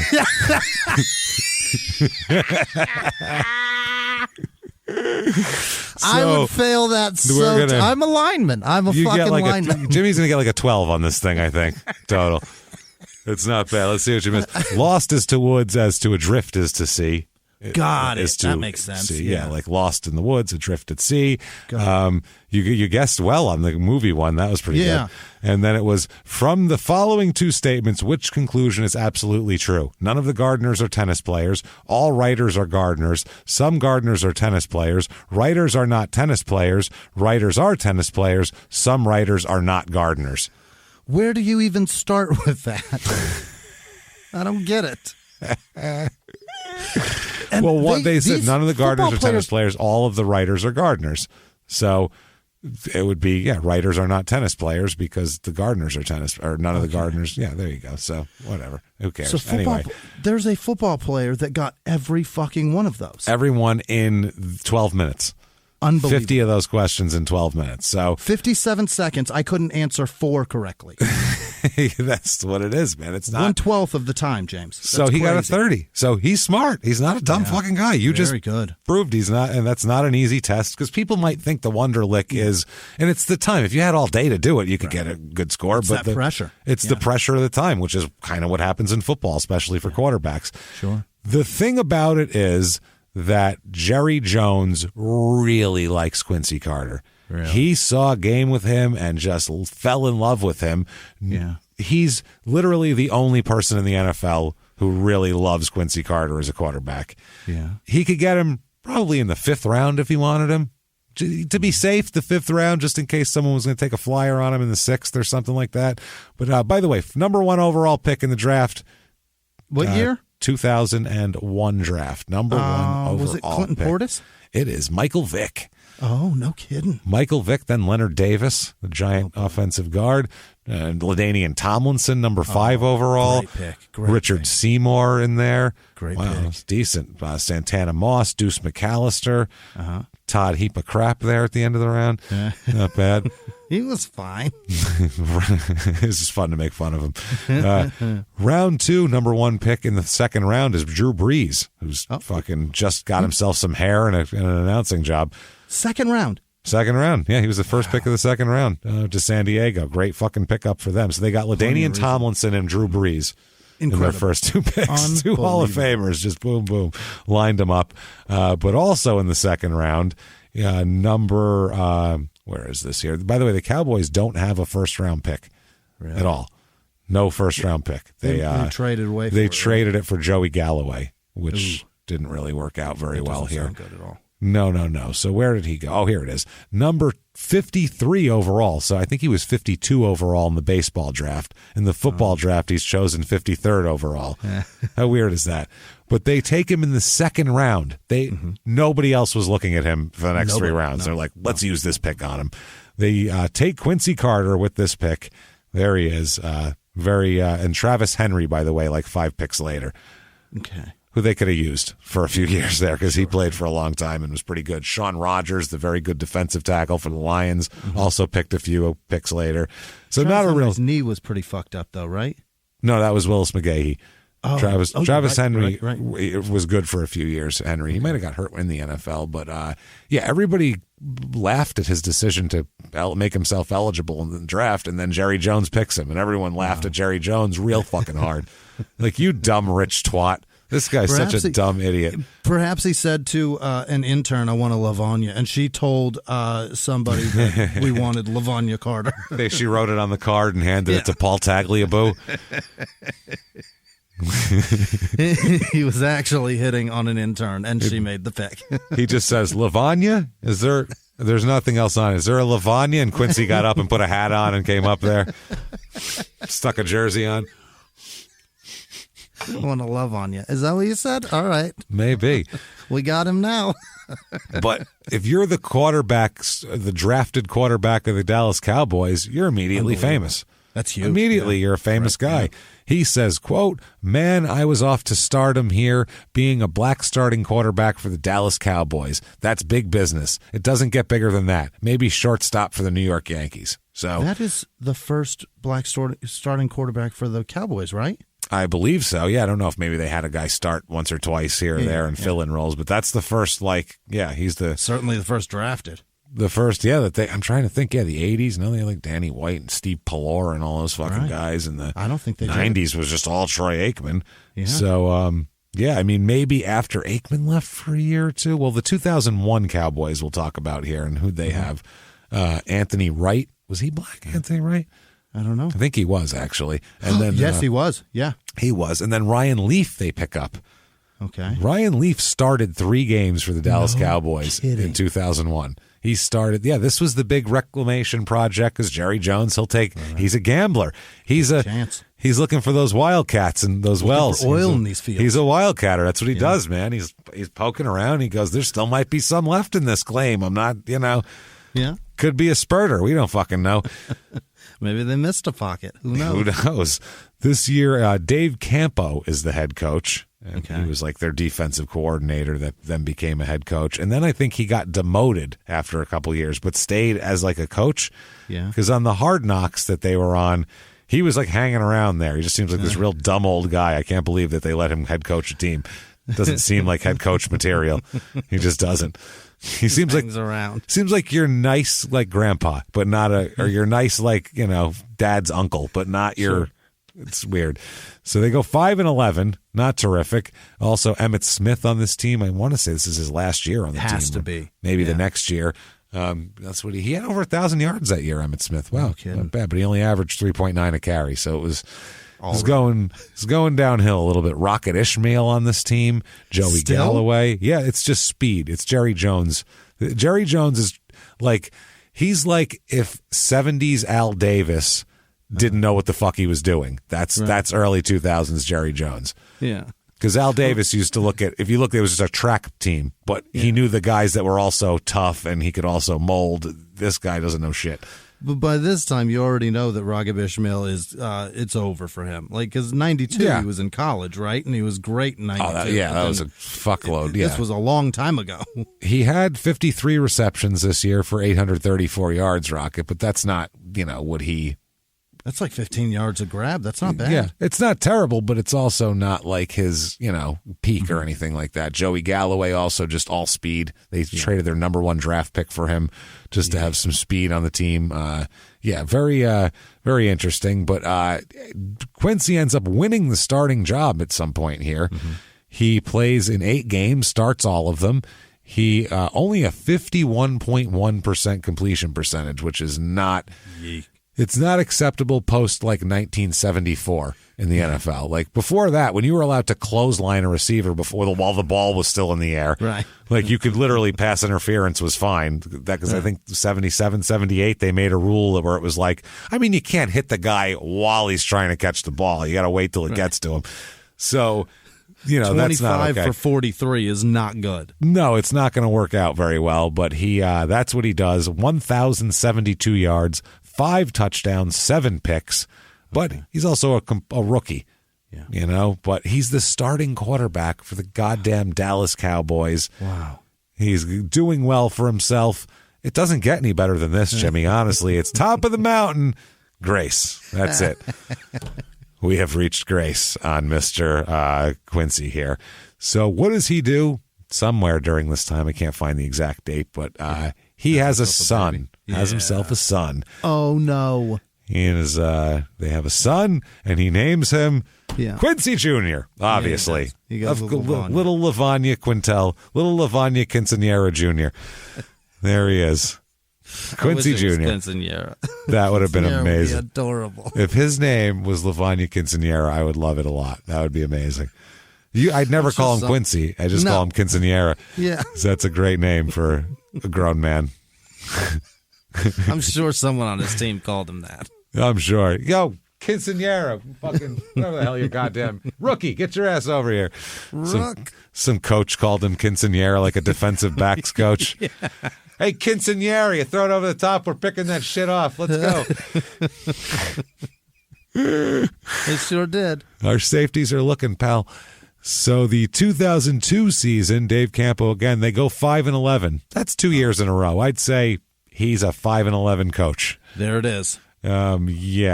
He loses his starting job during this season. They lose the 7th game of the season to the Arizona Cardinals 9-6. Mm-hmm. And this what a horrible game. Can you imagine watching that back then? I would be furious. So 5 boring. field goals all day. So and if it was in Tempe, especially, you're sitting on a metal bench. Yeah. 7th game, so it's still going to be hot out, but it's not 111, but it's still hot on a metal fucking bench, no back to your seat. Nothing. On bleachers in that shithole. So at this point, Jerry Jones, for some reason's down on the sidelines during this game. Don't know why. I don't know what. He was way too involved in the team at this moment in time. Yeah. If he's down on the sidelines, he's given up on his head coach, and now he's running the show if you're down there. That's it. So he gets in Quincy gets in a huge argument with Jerry Jones on the sideline on national television. Oh, you can't do that. So that's a problem. And then Chad Hutchinson ends up starting the last 9 games of the season because of that. Yeah, if you're yelling at the owner on the sideline, it's not going to work well. So Quincy starts 7 games, 56.6% completion percentage. So he's moving it up a little bit, not too shabby. 7 touchdowns, 8 picks. Could be worse, could be better here. So 2003, everything changes. Everything. Dave Campo, not the coach anymore. Now they bring in Bill Parcells, which you can't get any more night and day than those. Dave Campo's like, all right, guys, just come back when the street lights come on. That's all I'm asking of you. Whereas Bill Parcells wants to control your every movement and molecule. Yeah. To make he's a general, not a fucking. He's been locked out of practice. He's locking all of us in practice. Yeah, now you just can't leave, and he's fucking going after it. So he does this. It's a big quarterback competition. He says they're going to have, and to make it all a little bit more pressure, Hard Knocks is also in training camp there. So Jesus. That's pretty fucking fun. So Quincy's on the first season of Hard Knocks. No, the first season I thought was Baltimore. Was it the Jets? Wasn't it Baltimore the first season after they won the Super Bowl? Wasn't it 2002 Baltimore, I believe? Isn't this 2002? Yeah. Oh, wait. No, this is 2003 season coming up. So I'm sorry. I want to say 2002 was. I'm very confused now. Hard Knocks. I think Hard Knocks the first season was Dallas. It might. I remember watching it. Yeah, I remember watching because I remember Chad Hutchinson, and he was a rookie. I remember the rookies talking a lot. They talked a lot to Chad Hutchinson for some reason. He was boring. But Hard Knocks is great because it makes you care if some like fucking punter that you've never heard of makes a team. I don't know why. If they can make you do that, it's good filmmaking. So 2003 under Parcells, they go 10-6. Okay. He's going to will you to 10 wins if you do that. They go to the wild card game, make the playoffs, and lose 29-10 to the Carolina Panthers. Ouch. So I think Carolina ended up losing to New England in the Super Bowl that year, if I'm not mistaken. 2002, I think so. Want to say so. So they his best game against the Giants on Monday Night Football. He completes 25 of 40 passes, 321 yards, a touchdown pass, and a touchdown run. Dallas was down by 3 with 11 seconds left when he threw a 26-yard pass to Antonio Bryant. That set up a field goal that sent the game into overtime. Mm-hmm. In overtime, he went 5 of 8, including a 23-yard pass that set up the game-winning field goal, so they won in overtime. So he was very clutch in that game, and he is the starter this year. Parcells says, you're the guy, 16 games started, right the whole fucking time. Behind the closed doors of government offices and military compounds, there are hidden stories and buried secrets from the darkest corners of history. From covert experiments pushing the boundaries of science to operations so secretive they were barely whispered about. Each week, on Redacted, Declassified Mysteries, we pull back the curtain on these hidden histories. 100% true and verifiable stories that expose the shadowy underbelly of power. Consider Operation Paperclip, where former Nazi scientists were brought to America after World War II, not as prisoners, but as assets to advance U.S. intelligence during the Cold War. These aren't just old conspiracy theories. They're thoroughly investigated accounts that reveal the uncomfortable truths still shaping our world today. The stories are real. The secrets are shocking. Follow Redacted, Declassified Mysteries on the Wondery app or wherever you get your podcasts. You can listen to Redacted early and ad-free right now on Wondery Plus. He was hip-hop's biggest mogul, the man who redefined fame, fortune, and the music industry. The first male rapper to be honored on the Hollywood Walk of Fame, Sean Diddy Combs. Diddy built an empire and lived a life most people only dream about. everybody know ain't no party like a Diddy party, so. Yeah, that's what's up. But just as quickly as his empire rose, it came crashing down. Today I'm announcing the unsealing of a 3-count indictment, charging Sean Combs with racketeering conspiracy, sex trafficking, interstate transportation for prostitution. I was up. I hit rock bottom, but I made no excuses. I'm disgusted. I'm so sorry. Until you're wearing an orange jumpsuit, it's not real. Now it's real. From his meteoric rise to his shocking fall from grace, from law and crime, this is the rise and fall of Diddy. Listen to the rise and fall of Diddy exclusively with Wondery Plus. Not messing around here. 57.8% completion percentage, so a little better than last year. He's picking it up. Not terrible. 3,302 yards. 3,000 yards is kind of the crossing of a good season. Yeah. The threshold, especially it used to be back in the day. Now it's, they throw a lot. But 17 touchdown passes, good. 21 picks, not as good. Yeah. Erratic would be the best way to put it with him. He's very erratic. He's just kind of good game, one game. That game we described against the Giants, completely under control, team on his back, very clutch. And then the next one. Game. That's a big deal. Yeah, rivalry game, Monday Night Football. And then the next week he might just air out a couple easy picks over the middle, which are just dumb passes. So you win like that in big fashion on Monday night, and you start to get a little extra confidence in yourself. Yeah. And one thing that the NFL is really good for is destroying all confidence. Oh, destroying it. And pumping guys up on Monday Night Football and then having them not be able to live up to it. That's the other thing they like to do a lot.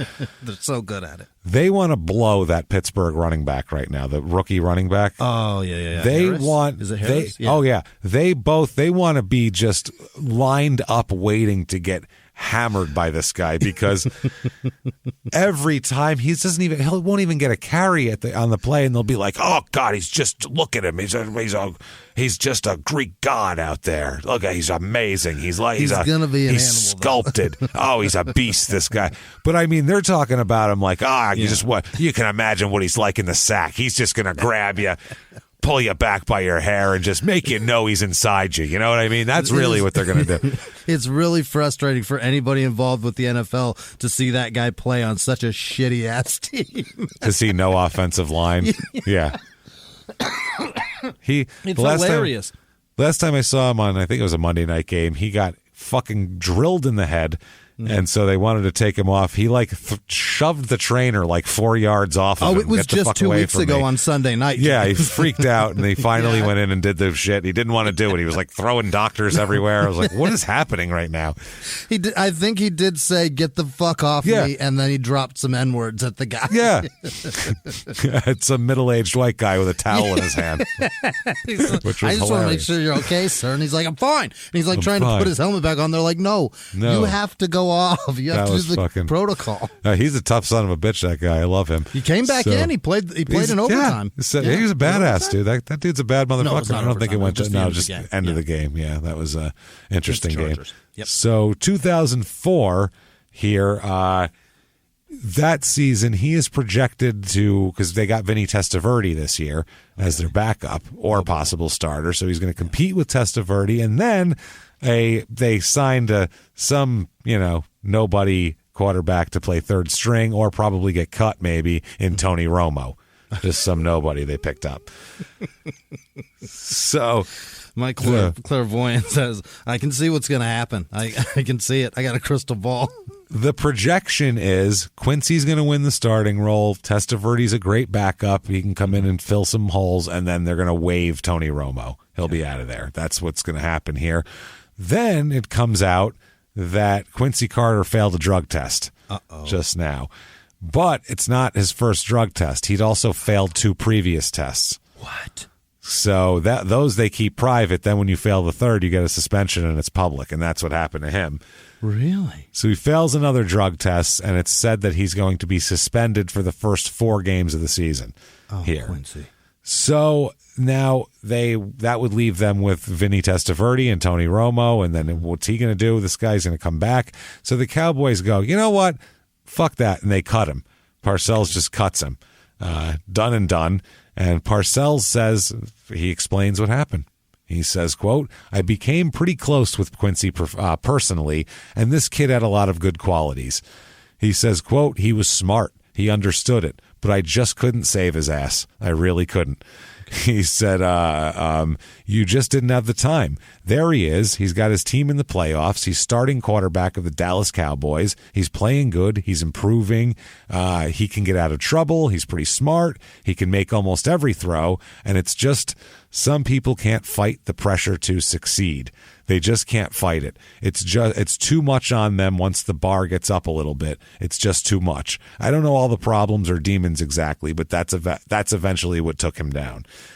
So Parcells saying from being around him, it wasn't drugs, it wasn't mental problems. It's just some guys can't handle it when the pressure goes from just being decent, and because they didn't expect him to be the greatest quarterback in the world the first couple of years there, but now you go to the playoffs. So now this next year coming up, you got a lot of pressure on you. You bet. They expect you to be a top-tier quarterback who's going to take their team back to the playoffs. Sure. That's a whole other set of expectations, and he said Quincy just couldn't handle that shit. He didn't. What? He did not want the expectations. He could do the job. He just couldn't stand being under that microscope. It was hard for him. Was Parcells the coach of the Patriots when Bledsoe left for Brady? No, that was Belichick. He was Bledsoe was Parcells' guy in the Super Bowl they lost to the Packers there. I was in just 96. fascinated thinking that maybe he also got to see Romo come in for this guy also. No, different deal there. So anyway, he will end up suing the Cowboys for arbitration to seeking lost pay. Really? But the team, I don't know about what, the team ends up winning that and he gets nothing from them. Yeah. But 3 weeks after the Cowboys cut him, he's signed by who? The New York Jets. Worst place to go if you're a quarterback, if your name isn't Joe Namath and it's not 1965. Not a good place to be.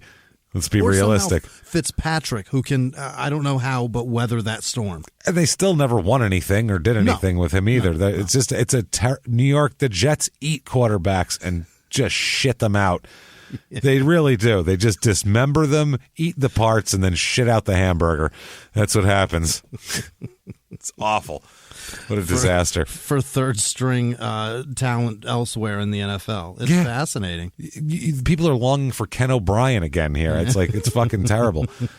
So the 2004 Jets season here, he makes the team. They go 10-6 under Coach Herm Edwards.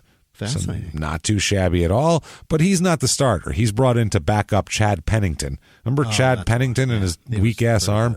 Good, decent quarterback, though. Yeah. He was a winner. He did well with the winning. Quincy ended up playing in 3 games. He started 3 games, played in 7 because Pennington used to get hurt at the end of games quite often. Happened a lot.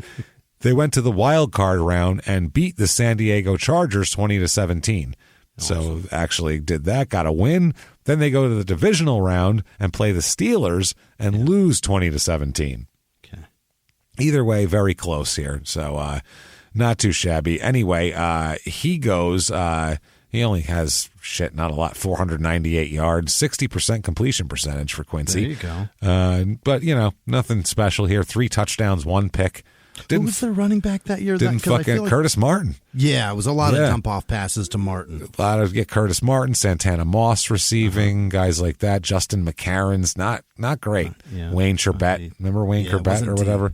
No, not a lot of deep threats because Pennington couldn't throw it more than 30 yards, so they had a lot of over-the-middle bullshit. Yeah. Jericho, Kochery, all these little tiny... I liked that guy. Little white receivers running around, Charbet and Kochery, and just dumping them off to these little fucking Patriots-type receivers. So January 2005, though, here's the problem. He's there for the game against the Chargers. Then the game against the Steelers come there, and they declare him inactive during that playoff game. And they're like, pass the drug test? What the hell's up with that? No. The January 15th, they announced that he left the team to attend to his sick mother. Oh, so he's going to take care of his sick mother, and he's a good son. He's not the starter anyway. In reality, he went to enroll in a rehab program. Oh, goddamn. His mother's fine. Nothing to do with that. ESPN.com reports that.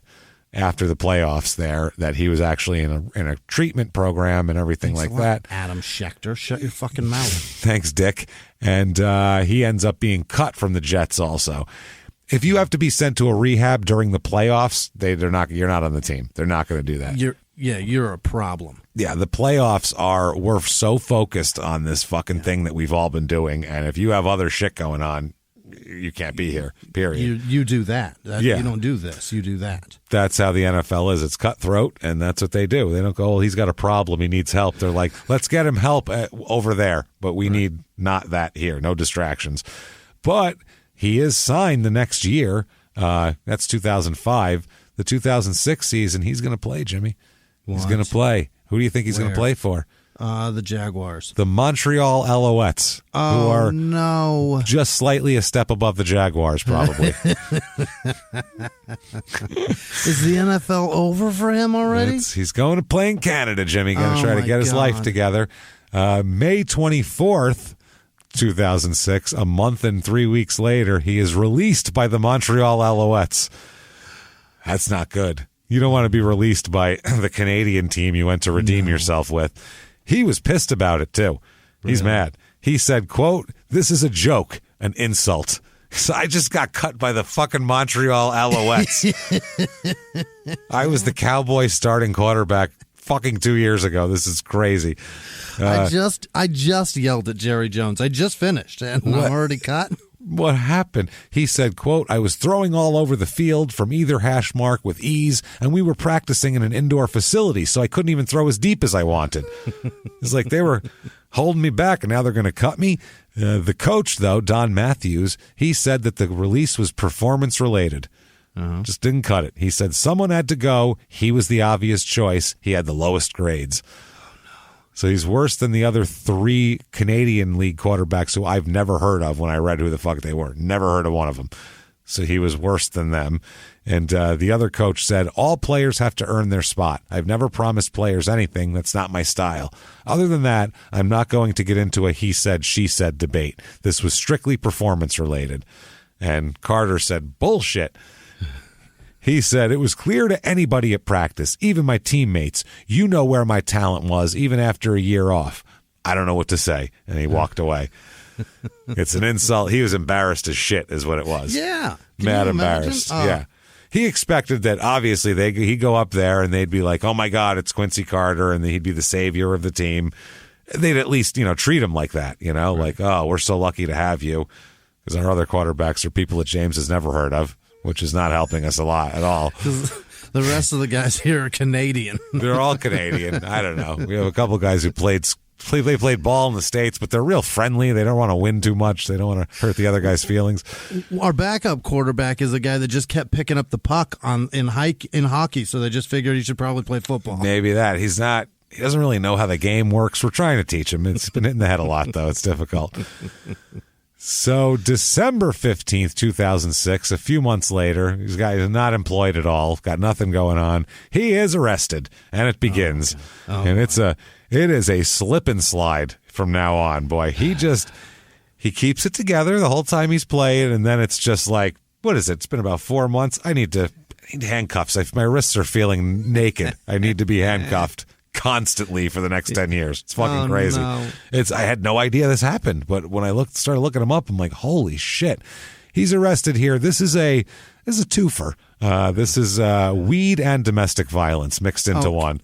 Okay. The weed I don't really care about. Obviously, it's in Dallas, so they're still weird about weed in Texas. They're so strict about everything. I hate Thanks, Texas.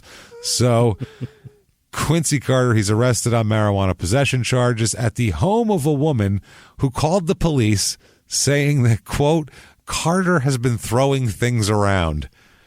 Okay. He's just tossing shit around her house, fucking cutting up. This is 5:30 in the morning, by the way, which makes the behavior more aberrant. Yeah, she didn't. They're still up. Yeah. She woke him up and he wasn't ready yet. No, if it was right before dinner, I feel like you'd let it slide, throwing some shit around. But 5:30 in the morning, shit has got to stop or start. But this isn't the way it does either. At 5:30, if what you're throwing is not the alarm clock against the wall, I don't want to hear intolerable. Or a pancake up in the air off of your spatula. to flip the it. Eggshells in the trash. If it's not that, we got a problem. Oh, man. So, yeah, I've been throwing things around. 5:30 a.m., and police arrested him after finding him in possession of some weed and the fact that he was still in the house and wasn't leaving there. Right. He was booked in lieu of $500 bond and released the next day. And this is the crazy part, okay? His bond is because he's held for $500. He doesn't have, I guess, any way of paying $500 at that moment. If he doesn't have a credit card on him or if he's broke. Still waiting for the check to clear from Canada. I guess so. He's still suing the Jets. I don't know what's going on to the Cowboys. Somebody, he's bailed out. This is like a movie. You know, in a movie, people are like, they're like, "Hey, Whisman, yeah, let's go," and you're like, "You made bail." I'm like, "How "What? the fuck did that happen? What are you talking about?" And it's like somebody you met on the bus 2 hours before that.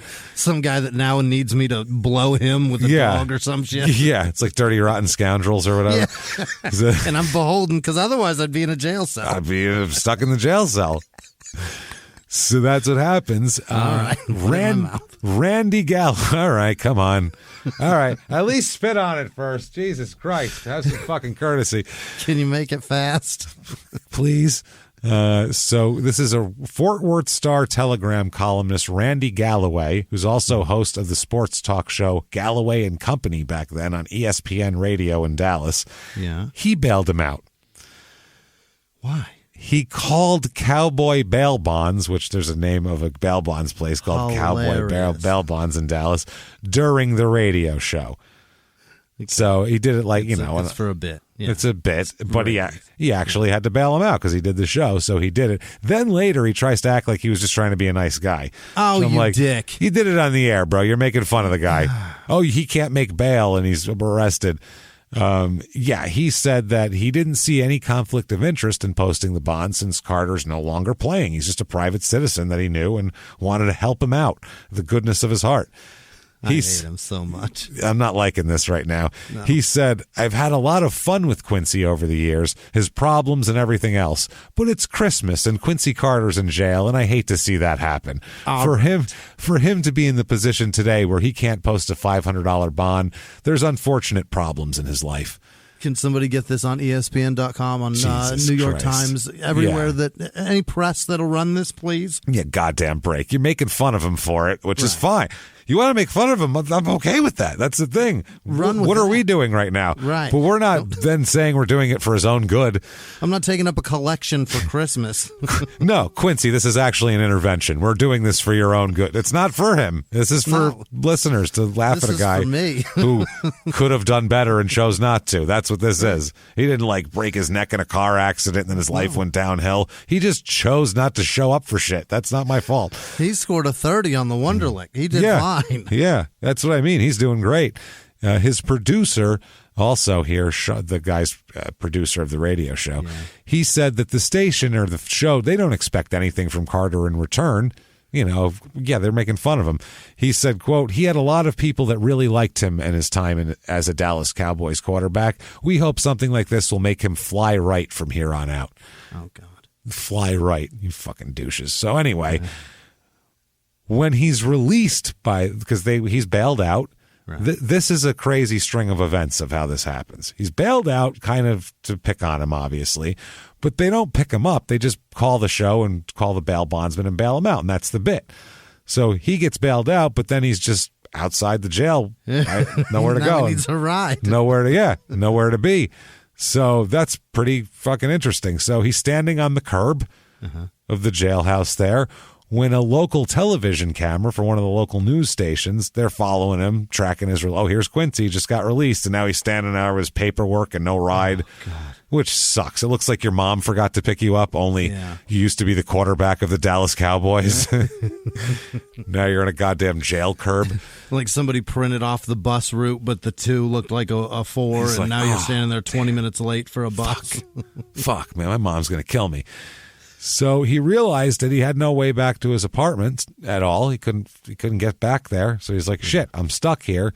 So the cameraman eventually got all his shots, and he, got all his shots of him in, and then was like, "Do you need a ride?" I guess.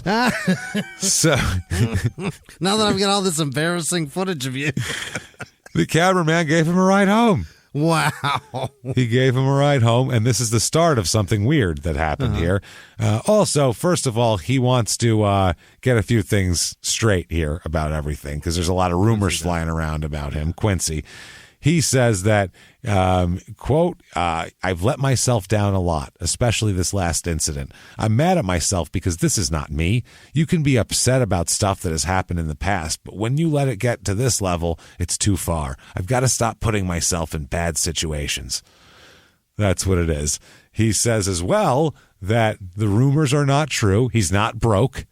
He said he's not broke at all. He even said he was eventually going to arrange bail. It's just he needed to call and do a thing. Let's see. I got a checking and a savings. So it's not liquid. I have it all in a lot of investments right now. So he ship off a little bit of some crypto to get this done. Yeah, I got to sell that off, man. He said, quote, I'm financially set. I've got my 401k plan that I can't touch. That's good. He did put some of his money in a plan for himself. I've got some other investments that I don't want to touch. That story just came out from the news people who made this thing up that I'm not financially set. They just painted a nice little picture for everybody. That's actually true. That was just a bullshit thing. I have no financial problems at all. At all. He says again, he reiterates, at all. Babies' mothers are not coming after me, he says. So he has 3 children, but I guess none of them, he never gets arrested for child support shit, so he's obviously paying. He also says, I'd like to address rumors that I like cocaine. Okay, because that's come out that I like coke when I was with the Cowboys. I still like a little coke here and there. You're not holding any, are you? No, okay, just because I don't like it. I don't want it if you are. I'm just saying, if you were, I'd like to tell you to get rid of it. It's not me. It's bad for you. Yeah. He said, quote, I've never tried cocaine. The one thing I've done ever is pot. Okay. Now, I don't believe him at all. Number one, because I have a quote from him later on that completely contradicts all of that. Negates the whole thing. But even if I hadn't seen that, I still don't believe him, because no guy his age calls weed pot. Yeah, that's true. You would say that as a joke if you were a kid, like, you're smoking the pot, like your grandmother was saying it. But he never. The one thing I've done ever is pot. And when people use words they don't normally use, that's a sign that they're lying. Like if they go into I did not do this, and they usually just talk with contractions, that would be one of those things. So also, it's the generation before him that calls it pot. We've always said weed, right? Yeah, weed, anything. There's a million names for it, but not pot. Pot isn't one of them. Like the thing, or nugs, or fucking buds, or something. Bud. I'm smoking herb. I'm fucking this, that. Bud and buds is the plural of it is like west of the Mississippi. Yeah, kind of. Yeah, there's definitely some linguistical breakdowns. It's certainly in that regional. shit. Yeah, regional shit. So also on some website, I don't know if it was Fox News, I'm not sure, or Fox Sports News, whatever the hell it is. I'm not positive. It was either them or ESPN, one of the two. Came up with a rumor that he was diagnosed as bipolar as well. And he says, not true at all. Not fucking bipolar. Don't do coke. Have lots of money. I'm fine. I have tried weed, though. I didn't like it, but I tried it. So they asked him if he's an addict. Are you a drug addict? And he says, quote, that's a hard one to answer. I don't need to smoke weed. I don't have to. I shouldn't. I do realize that it's not good, I'll go ahead and humble myself and say that I do think it's a problem. I'm smart enough to know that failing a test, getting arrested, I do have a problem. I just don't like the word addict. So, I don't know what that means exactly. It doesn't mean much. He should say, the fuck are you talking about? I'm smoking. You go out and get fucking tackled by a defensive lineman. Do you want me to take fucking OxyContin or smoke some fucking weed? Because I chose weed. Sorry.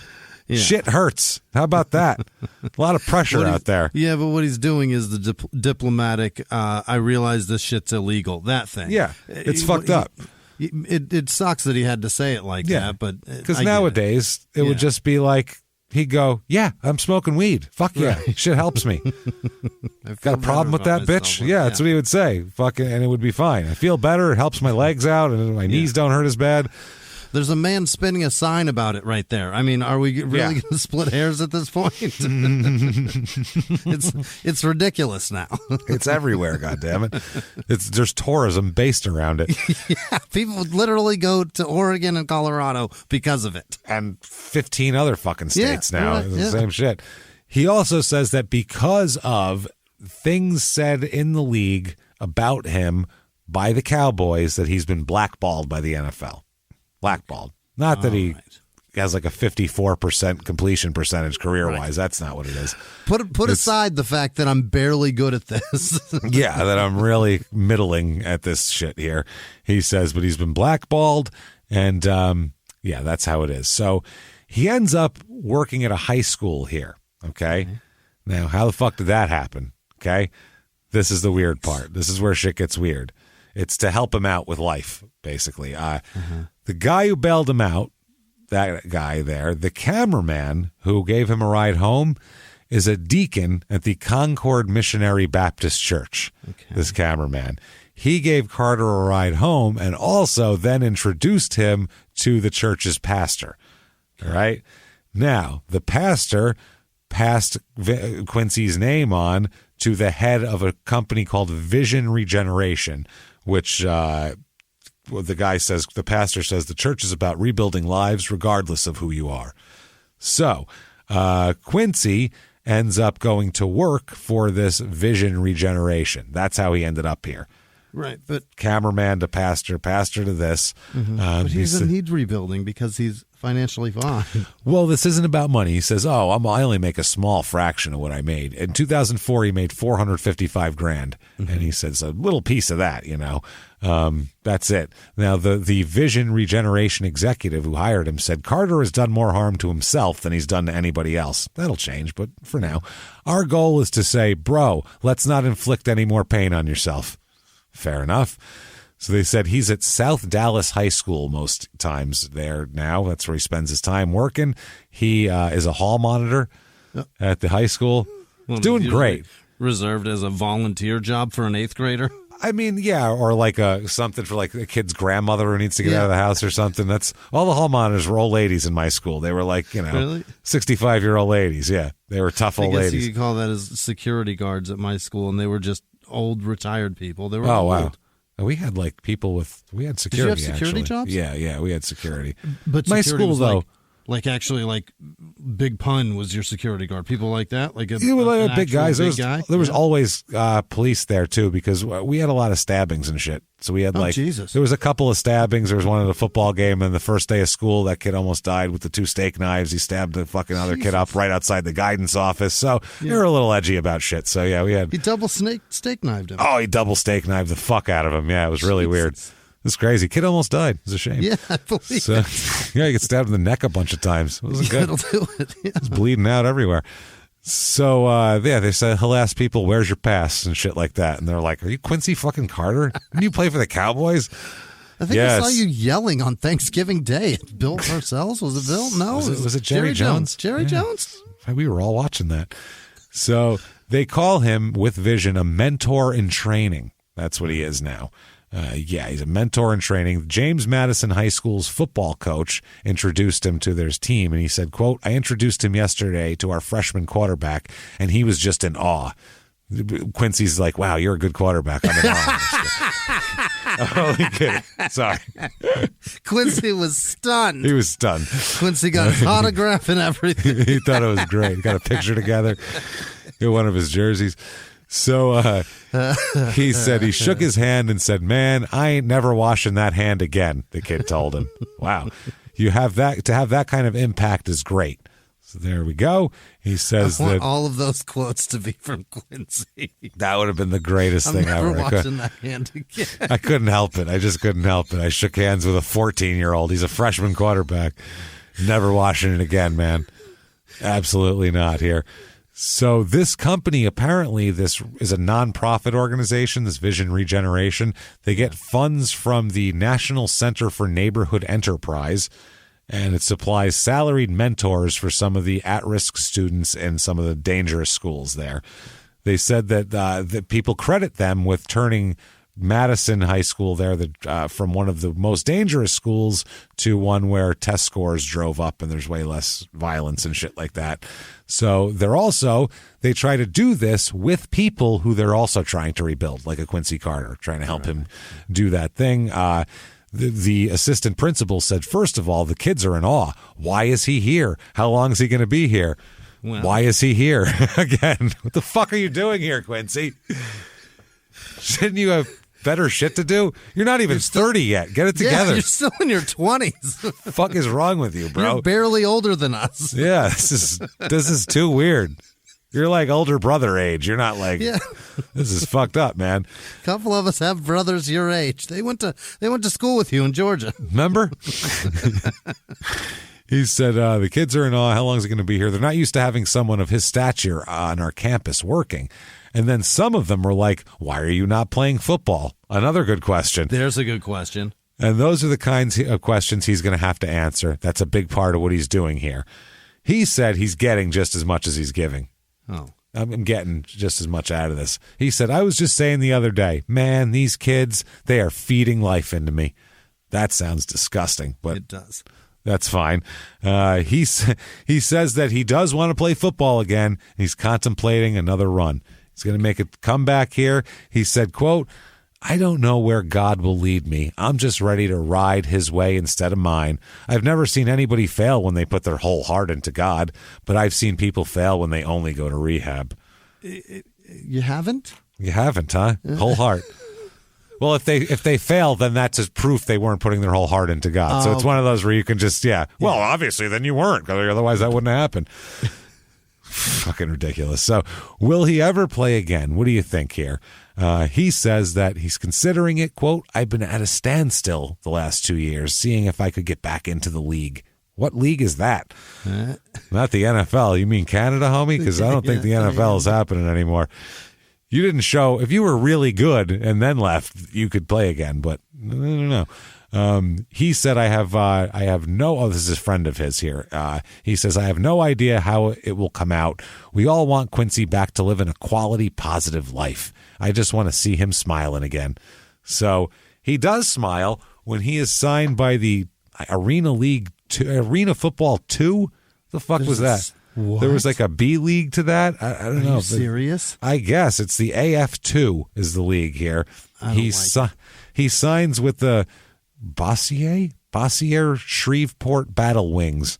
I've never heard of it. The Shreveport Battle Wings, Jimmy. Oh my God! Know what he's making? I got his salary here. $38,000. $200 a week. Oh my! Oh, $38,000 would be a huge step up. That's $10,000 a year, James. He's making. I think they only play like 10 games. I think.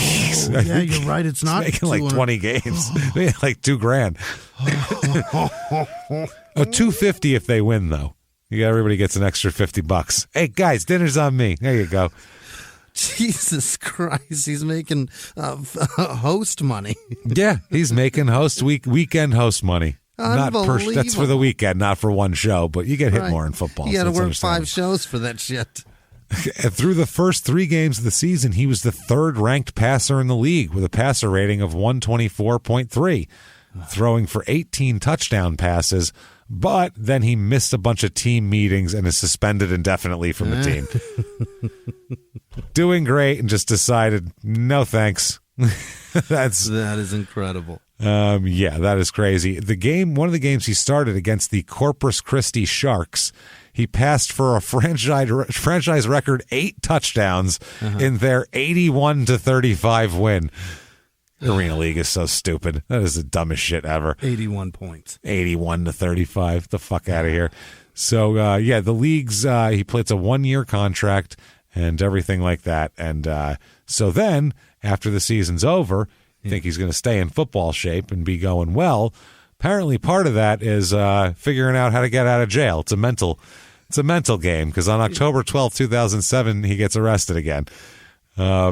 This time, it is more weed here again, but it's also is there a DUI involved in this too? No, felony possession because he's in Louisiana. Okay. So he's booked into the Shreveport City Jail just before 4 a.m. on 1 count of second offense possession of marijuana. So I don't have another possession in this state. So he must have got arrested. And it wasn't publicized. Across state lines, if they find his record for it there, they can call it a second there? No, it's not federal. They can't do that. So it has to be, he must have got arrested in Louisiana for it before, and it just didn't come out publicly. So, a 911 caller. If you're calling 911 about anything to do with weed, that's not how you use 911. Oh. Not. A 911 caller told police a man at the Circle K convenience store, Jesus Christ, at the corner of Yory Drive and Southfield Road in Broadmoor was selling drugs. He's over there selling drugs. He's at the Circle K. Who cares?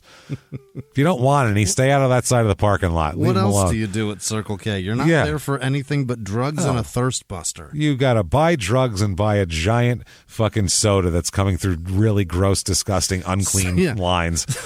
64 ounces of sticky line distributed gross soda. Who cares? Moldy tubes. So Your Sprite is black, sir.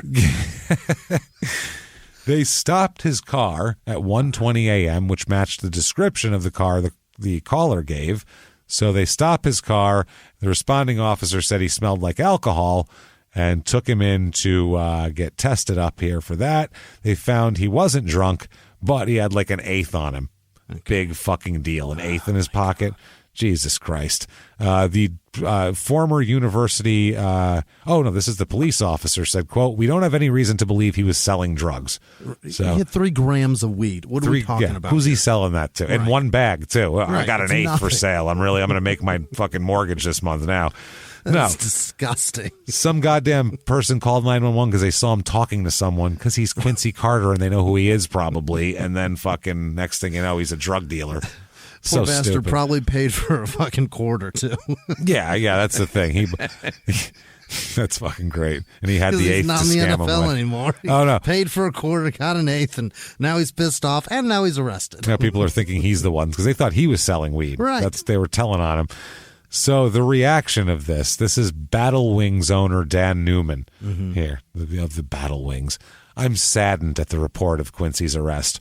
Our organization carefully created an environment during the 2007 season to give Quincy every opportunity to succeed, not just on the field, but off the field as well." Yeah.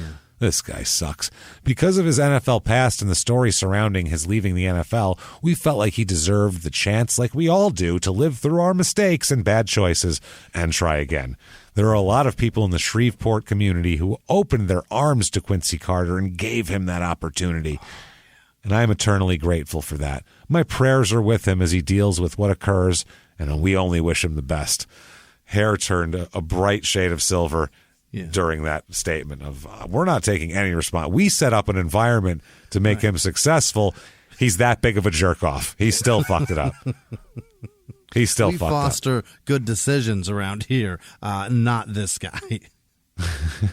Not this fucking guy. So it's crazy. So anyway, November 2007, he's going to clean his life up, Jimmy. He's going to clean it all up. And he has a new mentor who's going to help him through these rocky times. And it's a man we know very well, Jimmy, his new mentor, someone to show him the ropes, the right way to live life. And it's not even one of my characters, I swear to God. Hollywood Henderson is going to mentor him.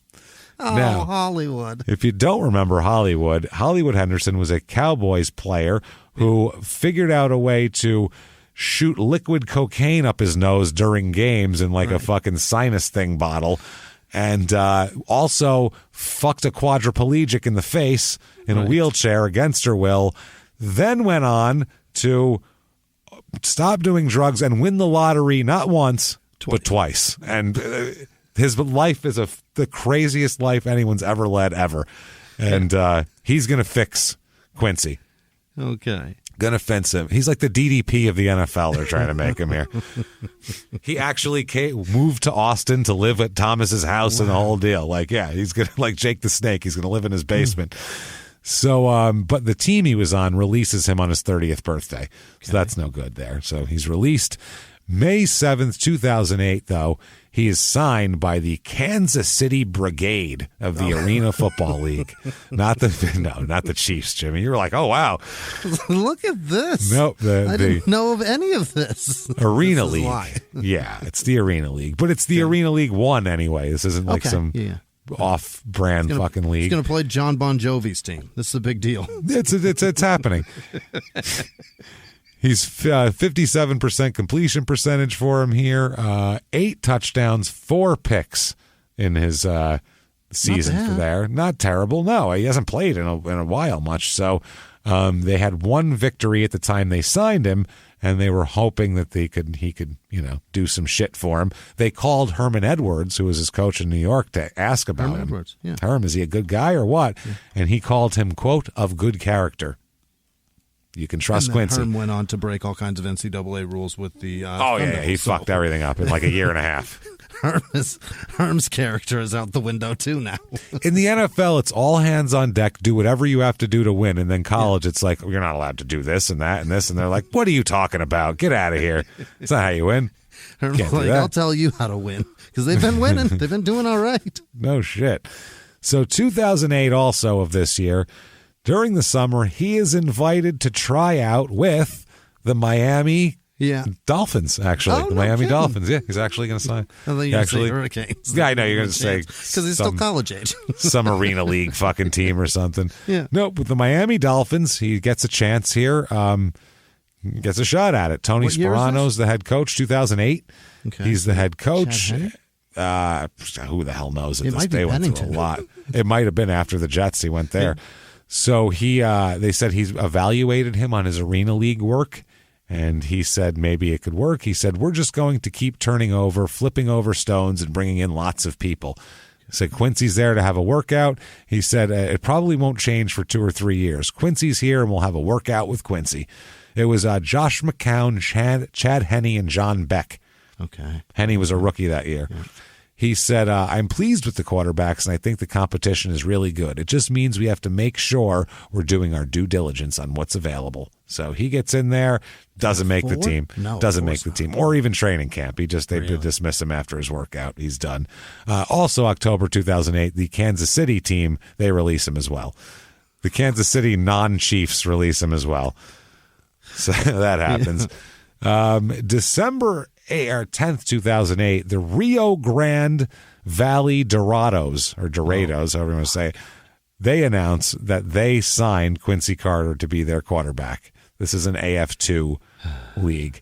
A couple months later, though, they then announced, February 24th, 2009, they announced that the eligibility rule will prevent him from playing for them in 2009, so he can't play This is anymore. fascinating. I'm blown away because I remember him playing for just such a blink, and I never even thought 2 more fucking seconds about him because the Cowboys had Romo, and the fucking NFL rolls on, and that guy just, in the dust, disappeared. He goes. Yeah. Figured he was like coaching at some Division II school or something somewhere. So he's like a wide receivers coach at fucking Southern SMU or some shit. I don't know.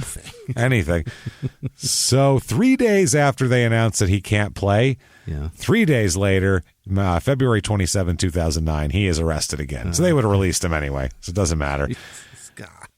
He failed to use his turn signal, and they pulled him over and said he had bloodshot eyes, slurring his speech, and he's arrested and taken to jail. Ends up with a blood alcohol level at 0.14, which is heavy. High. It's drunk. That's drunk. It's almost twice the legal limit. It's 0.08 in Texas. And he's probably sobering up. He was probably drunker. Probably, yeah. Might have been a lot drunker. He posted the $1,000 bail and is released. Also had some weed on him as well. Okay. So there's that, which is going to be a problem there. It's 2 a.m. near, there. He's the DUI and possession of less than 2 ounces of marijuana is what he is arrested for. So everybody's very disappointed in him. He lived at Hollywood Henderson's house from November to May when he was signed with the team. Right. Then he went and signed with the team, and everybody thought he was fine. So the guy who just cut him 3 days ago, the silver-haired middle-aged white man who just cut him, said that it would be, quote, very inappropriate for us to make a comment on his arrest. He said on a personal note, he wishes Carter well. Hopefully he can get his life back in order.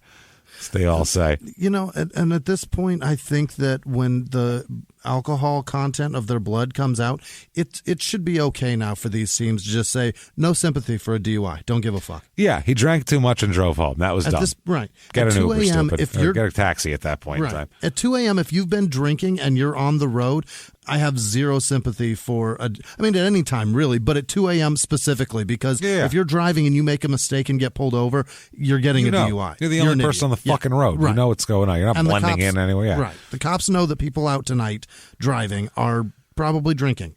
No they're shit. out because people are drinking. That's what they're looking for at 2 a.m. mainly. Right. So Hollywood is very disappointed, Hollywood Henderson. He said, quote, "It's very disappointing. Very disappointing." See how disappointed he is? He said it twice. That's how disappointed he is. No bones about it. No, he said, quote, "I've worked with athletes, celebrities, pilots, plumbers, housewives, all of the characters we use. He's worked with all of them." Sounds like. Why is he working with housewives? I don't know. Well, I guess he's making them better. Hopefully not fucking them in the face if they're paraplegics. "I've worked with all sorts of people. For the life of me, I don't understand why Quincy can't stay away from substances that literally destroy his life." He said he hasn't spoken to him since May, but he spoke to him, or he hasn't seen him since then. He spoke to him a few weeks ago, though. He said, "One of the early questions whenever I have a conversation with Quincy is, how are you doing and are you clean?" He said that he was doing okay and that he was clean, so you just have to take a man's word for it. And speaking of taking their word for it, we should give him an in their own words. Well, let's take his words for it. Let's take his in their own words for it. Jimmy, what do you say? Yeah. Let's get it on here. In their own words, quote, "I was abusing alcohol. I had dipped into cocaine. When you're an addict, you can hide it all you want. I was drinking extra to think I don't have an addiction. You're drinking even more. The only thing I can do is work on it day by day. If I was to tell you 2 weeks fresh out of getting myself in trouble that everything is behind me now, then I'd probably be lying to you. I'm a pretty straight up and honest guy. I'm going to do everything possible to take care of this situation, and that's the only thing I can tell you." Okay. I'm not good now. Yeah. The problem is he drinks a lot, as we'll talk about. His drinking is his main issue, is the way I feel like it, because his drinking causes. The only problem with the weed is getting caught with the weed. Yeah. He's not doing things because of weed.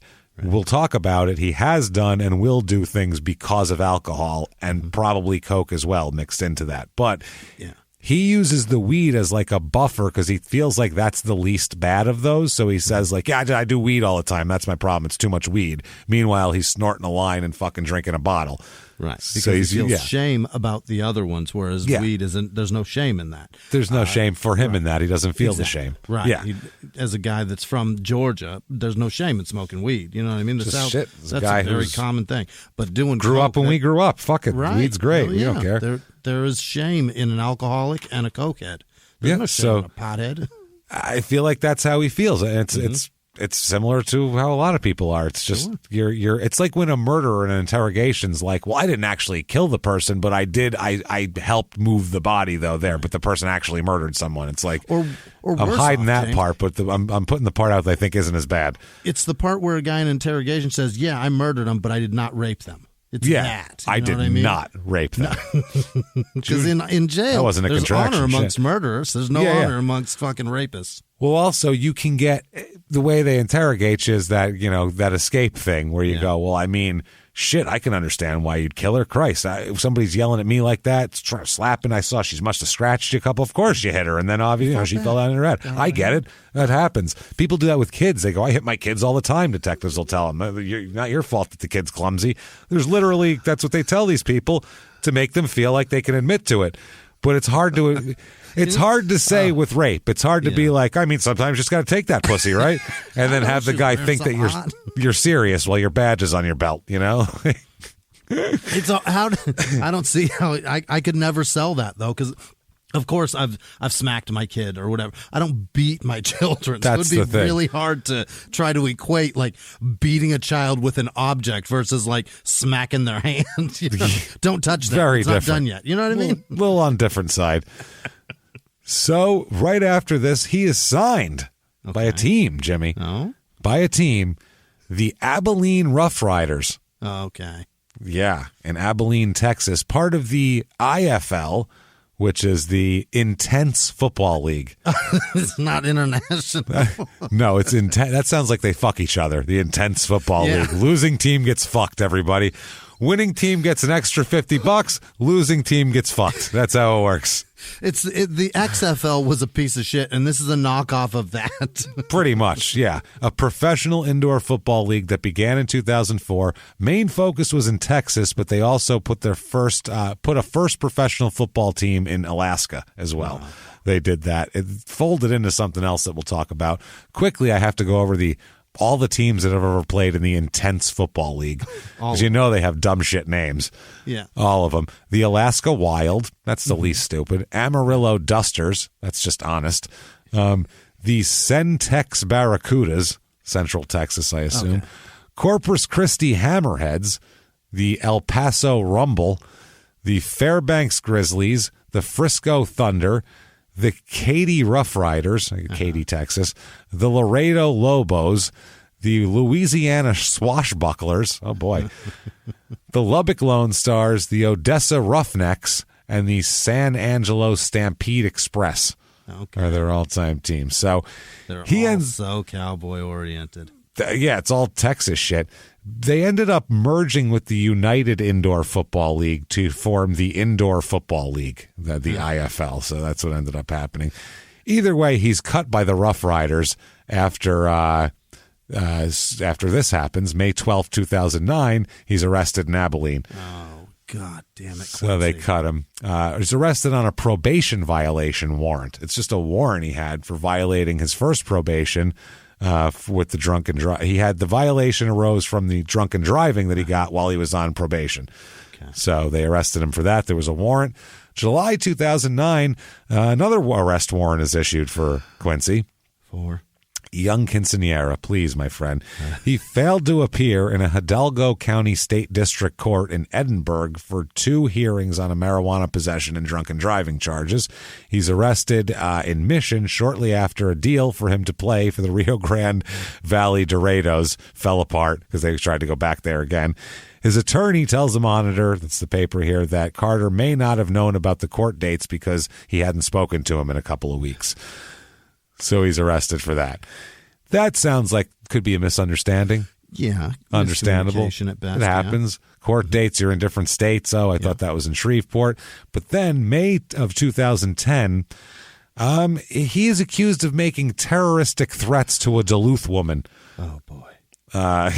Jesus Christ. Like on the phone? On the internet? What was he doing? Something. A Duluth woman told Gwinnett, Georgia police that he threatened to kill her. And, threatened to kill her and all this type of shit. We don't know if charges were ever filed in this, but definitely there was reports taken of terroristic threats, which makes sense because then it seems to have escalated because October 24th, 2010, oh boy, police officer, he just cut her up into 12 pieces. He did. It was wild. Very unexpected. Very unexpected. He really can't believe we haven't heard more about Quincy Carter. Yeah. He cut her up bad. October 24, 2010, officers respond to Lawrenceville to the home of his girlfriend at 1 o'clock in the morning. Oh, boy. You know this is going to go bad. She called the police at 1 a.m. and said that Carter came home, quote, drunk again. Yeah. Drunk again. She told him that she was done with the relationship. Yeah. Drunk in the middle of the night. This is a good time for this conversation. She's done with the relationship because, quote, she's had enough of him being drunk all the time. That's what I mean. This is his issue. This is very Texas. Things turned violent after that as well. They turned pretty violent. She's a 35-year-old, the girlfriend here. He, Jesus Christ, he, quote, put both of his hands around her neck and started choking her, according to her statement in the report. He also punched her in the mouth and in the face several times. Oh, you dick. And then right before he left, he got one last shot in and punched her in the right eye. Jesus Christ, man. The officers that are there observed scratches on her neck, bruises and cuts on her arms, lips, and face. She was just beat the fuck up. She looked like she got beat up. Gee, looks like an NFL quarterback grabbed you and punched you a bunch of times is pretty much what they said. Meanwhile, last week there was on Twitter a video of a football player throwing a girl around the room, not punching her. They found him within moments, man. Oh, yeah. And everybody's wishing death threats and prison rape on the fucking guy. How did we never hear about this? Dude choked her and punched her, grabbed her by the throat and started throttling her. Drilled her in the face. That's very violent, man. That's not... I mean, an angry man. Anything's bad, but to grab someone by the throat and just work their fucking face over, you're an angry motherfucker, man. And that's like, if you did that to a dude, you'd have to be super pissed off. To do that to a woman, that's crazy. Because he's shit-faced and she's tired of it in the middle of the night. Like, because she's had enough of this. She's had enough of your bullshit. He's drunk and he hit her because he wanted to end the relationship. That's what they said. Not wonderful, but he doesn't get arrested that night because he takes off from there. So he punched her in the eye and took off. She called the cops. They were out looking for her. They don't find him for 9 days. Oh, my God. 9 days later, he stopped on Duluth Highway and Atkinson Road in a vehicle with an expired tag. After they questioned him, they discovered his license is also suspended. By the way, his license, well, I'll get to it in a second. Hold on, because the officer's quote is hilarious. So he then tells he tells it here. He tells the officer, yeah, my license has been suspended. They go, oh, well, how long has it been since it's been suspended? A couple of months. Did you just, overlap something? He goes, about 6 years. Since almost the 90s. He's been driving with no license for 6 years. It's been suspended. Wow. Since just after Make 'Em Say, Fucking yeah. He's like, remember that Master P song? When he wasn't popular anymore, that's when I lost my license. That's about right. It was about when Lil Bow Wow came out. Remember that? That was bad, right? Yeah. It was since Lil Bow Wow was a fucking child. That's Britney Spears was still on her first run. Yes, she hadn't gone nuts and then become a hero somehow. Before either Britney of those Spears things somehow. Tried to stab people with an umbrella. Yeah, before that, this is when she was on MTV, and they were like, "What do you think about the Iraq War?" And she was like, "I just think we should listen to the president, y'all, and just do whatever he says, and I just believe in America. And can I dance now? Because these questions hurt." They hurt. How long is my license? Have you heard of TRL? That's when. Oh, God. So he's arrested and charged with 3 driving violations and also the outstanding domestic battery charge. Wow. So he is released that day. The officer wrote, Carter stated he did not have a driver's license because his driver's license expired in 2004. Which this is now 2010, which is just hilarious. So, yeah, he's arrested on that and everything else. $6,596 in bond. Mm-hmm. He bonds out, so he must have some money, but then he's just, where do you go? Thomas Henderson you've tried that. DDP didn't work. The yoga's not happening for you. Right. You've been a mentor. That didn't quite work. Everything you've done is like you go forward, 2 steps back, 1 step forward, 3 steps back. He just keeps fucking doing it. This was 4 steps back. He beat the shit out of a woman. This is unacceptable. James, the Texas system lets you out that day. It's fucking wild. So there he is. Yeah. I mean, he's just calmed down yet. He's still bubbling from punching her. And that's what he's doing. He's sitting there trying to calm down. Yeah. He's like, fucking son of a bitch, and my life is a fucking disaster, and this sucks. And then out of nowhere, he starts hearing a lot of dogs barking. He's like, what the fuck? Yeah. Now there's dogs? I don't even know if I like dogs.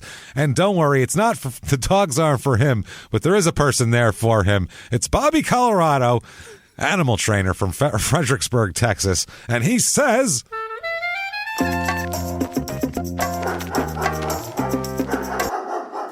how is it you come to arrive here? What the fuck is wrong with you? Seriously, look at me. I'm not an athletic guy. You could see that. I got my qualities. Don't get me wrong. I'm good with the animals and things. I got my qualities, but to be quarterback for the fucking Cowboys, you're like Roger Staubach over here, for Christ's sake, and you're fucking that up. What the fuck is wrong with you? What are you snorting some fucking coke and some? No. Why you play for a while? You could have made yourself $150 million. You could have snorted coke off of fucking beautiful women's asses while you had a blunt the size of your fucking femur in your hand for the rest of your life. Your whole fucking life would have been set up. Now, you by yourself. Yeah. Your girl don't want you no more because you're so drunk. You're beating the shit. Yeah, it's done now. You're beating the shit out of her. You need a dog, I think. Maybe it'll keep you on track. Hollywood Henderson couldn't do it, so maybe I got a nice dog, possibly. You look like you could use a friend. The guy from ESPN ain't your friend, you know what I mean? So that's all I'm going to say. I'm going to give you my cards. You contact me later. You got to calm down still a little bit. I'm going to get out of here. And poof, in a cloud of marinara sauce and dog shit, he's gone. And Quincy is very confused, but considering getting a dog. He's considering it. So that might be a good idea. He was a bulldog. There you go. He is one of the dogs. So 2011, he forges a relationship with a local Christian academy to help coach middle school football. Oh, no. Yeah, it's if there's a reverse grace, this would be, I think, arrests and all this shit. This is just depressing. Yep, they said that they described the connection to the school as to help the school and as a means toward his recovery. Here. This woman who apparently helps run the school, quote, my husband, Jesse Chisholm. Come on. All right. No. My husband, Jesse Chisholm, is part of his ministry. As part of his ministry, began a mentorship with Quincy through different therapy through our athletic department. Okay. So, interesting. He says, he says, we might call it crazy, but I know God does things in mysterious ways, and you never know when you'll be in the right spot at the right time. I was, and I'm just so thankful to the school, the coaching staff, and most of all to God for this opportunity. Quincy, he's all good now. He's good now, Jimmy.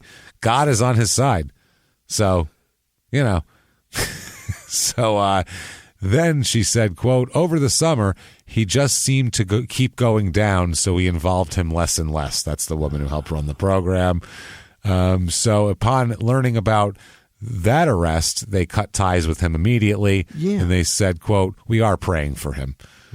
Of course, that helps a lot. Which they're probably lucky they did that, because the next year, July of 2013, he is arrested again.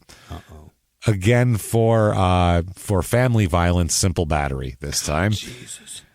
This is just ridiculous. The woman here is holding an infant at the time when he threw a child safety seat at her. Jesus. So he threw a fucking either a booster seat or a car seat at a woman holding an infant. Asshole. Which this is bad. It's just Zero. Yeah, and if you've been arrested for throttling a woman before, maybe you just don't avoid anything like this at all. It's a misdemeanor charge because he didn't beat her silly, but he did fucking throw a car seat at her and could have hurt the kid. So that's fucking ridiculous there. Nobody was injured bad enough to need medical attention, but he definitely is getting arrested for that. And 2 days later, he makes his bond of $3,200. So takes him a couple days here. February 19th, 2015, he's signed by the Corpus Christi Fury of the American Indoor Football League. How do you... What? The guy's at the end of his rope, and you're... I suppose you got to give a helping hand to people from time to time, but this not guy's... for football. No. He doesn't need any more brain damage. This guy's clearly got issues. He hasn't played... in years. He has more women beaten than teams played for in the last 5 years. He's beaten more women than NFL teams. That is crazy. Not cool. Yeah. The Corpus Christi Fury, American Football League. In 2016, though, the team canceled several games during the season and only played one game against an AIF member. Never announced by the team itself, they folded before their May 15th game against the Stars, giving them 24 hours notice that they'd be unable to make the game. Hey, Stars, not showing up. We don't even need to tell anybody. Nobody's going to be there. Yeah, that opportunity's over. Yeah. But Quincy is doing, according to him, He's good now. Right. He's so good, he's reaching out to others to help them because he's got his life so far together. Okay? So far together. And in 2016, he gets on Twitter and offers help to Johnny Manziel. The last guy Johnny Manziel needs to hang out with is you, Quincy Carter. That sounds to me like Quincy's just looking for extra Coke. Yeah. He knows where it's at, and he's a rich kid. He's probably got good shit. Kid's got great Coke. He said, hey, and then tagged at Johnny J. Manziel too. Hit me up. I've been there. I want to help you make this comeback. It's never too late to make a change and get back on your feet. Quincy Carter. So I think it is actually possibly too late for Quincy. It's also too late for Johnny. It's way late for Johnny. And also, he shouldn't be talking because August 26, 2016, he's again in handcuffs. So what the fuck is he talking about? Yeah. He's arrested on outstanding warrants from the 2009 DUI charge, DWI charge. Take care of that. Didn't take care of that. He's taken into custody in Corpus Christi, transported somewhere else, about 140 miles to Hidalgo County Jail, where they were there. And he literally tweeted at Johnny Manziel while he had a warrant. While he had an active warrant. Man, I've been there. Help me out. It's never too late to make a change. First thing you should do is clear up old warrants. That's I would love his next tweet to be, make sure you don't have any old warrants. That's the first thing I do when I'm cleaning my life up. What a fucking idiot. He's so 30 on the Wonderlick. Had 30. A warrant.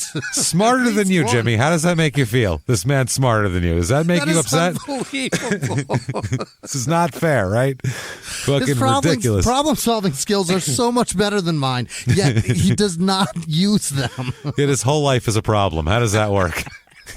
How does that work? You almost have to feel bad for him. You know what I mean? But not nearly. Not even close to as bad as I feel for. There's a shitload of Quincy Carters, by the way. Is that right? So many. Quincy Carter, lead generation specialist at Bearcom in Dallas, Texas. I guess that's Texas too. You just I don't know if that's just gay men. They generate them. Lead generation gets leads on gay hairy dudes that they can introduce to people in Dallas. That might be him, James. It could be him. Quincy, this definitely isn't him. Quincy Carter, research scientist at Eli Lilly and Company. I don't think that's him. Greater Indianapolis area. Here is Quincy Carter Jr., not his son, though, a different Quincy Carter Jr., it busted in Columbia, South Carolina. He is accused of shooting into a home. They say he was arrested, charged with discharging a firearm into a dwelling, and he's being held on less bond than Quincy was held on the last arrest, by the way. Quincy Carter, a running back in high school somewhere at Kent Meridian High School in Kent, Washington. He graduated in 2014, but he's still out there. He rushed for 2,905 yards and threw for 2,292 yards and scored 33 touchdowns, setting a school record with 389 rushing yards in one game. What are the odds that that's his kid? I don't think it is because he's too old to be his kid. He graduated in 2016. Yeah, he would have been a little old. He would have still been in college.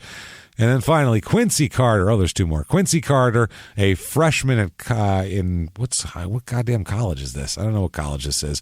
It's not his son though. As well here, he's from Georgia though, which is interesting here, and he plays basketball.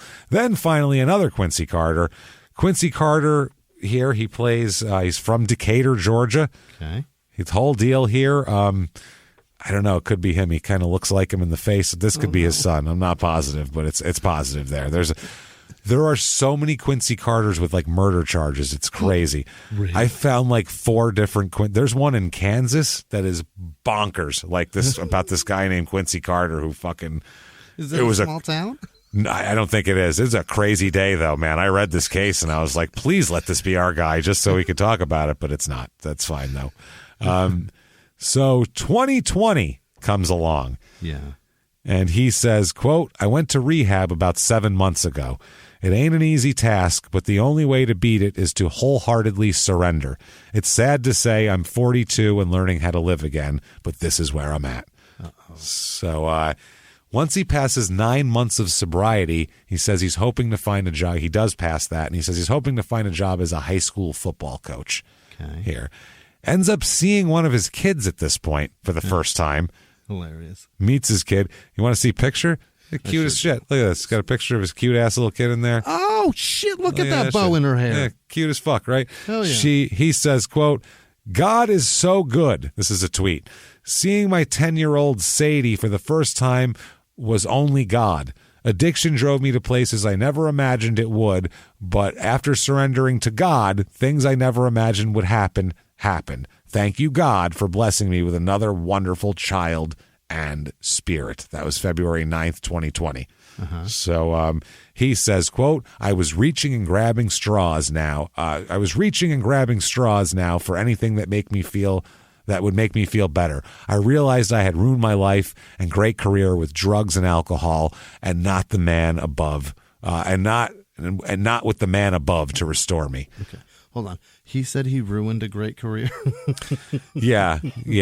He ruined potential of a career. There you go. Let's not call it a great career. At making enough money to not have to work again. Yes, that's what you've done, and now, not great quite. Career. Oh, great career. I had that one game in Monday Night Football. Remember that? Can't ever take that away from him, though. He says that he hopes that his story of consequences will help the next generation of pro athletes. He said, this is the passion I have. This is what burns inside of me because I do not want anyone to feel what I have been feeling over some time. Okay. Yeah, I will give him this, though, James. For an addict, he has incredible skin. Did you see the fucking complexion? Oh, Christ, he looked great. He's clean and clear. He's not like a junkie at all. Yeah. You can tell that. He's not a junkie or he's not a crackhead living on the street. He's doing fine. He's using moisturizer. He's doing great. It's just that minuscule amount of chemical in his body fucks his behavior. Yeah, and the rest of it, he's fine. Yeah. So he decides to start a quarterback school. Oh, boy. It's Quincy Carter's quarterback school. It's called, and quarterbacks and receivers too, because you got to have someone to throw to at the school. You can't just have them throwing them into walls. It's based in Texas, and he says this, quote, life is hard enough already. Why make it even harder?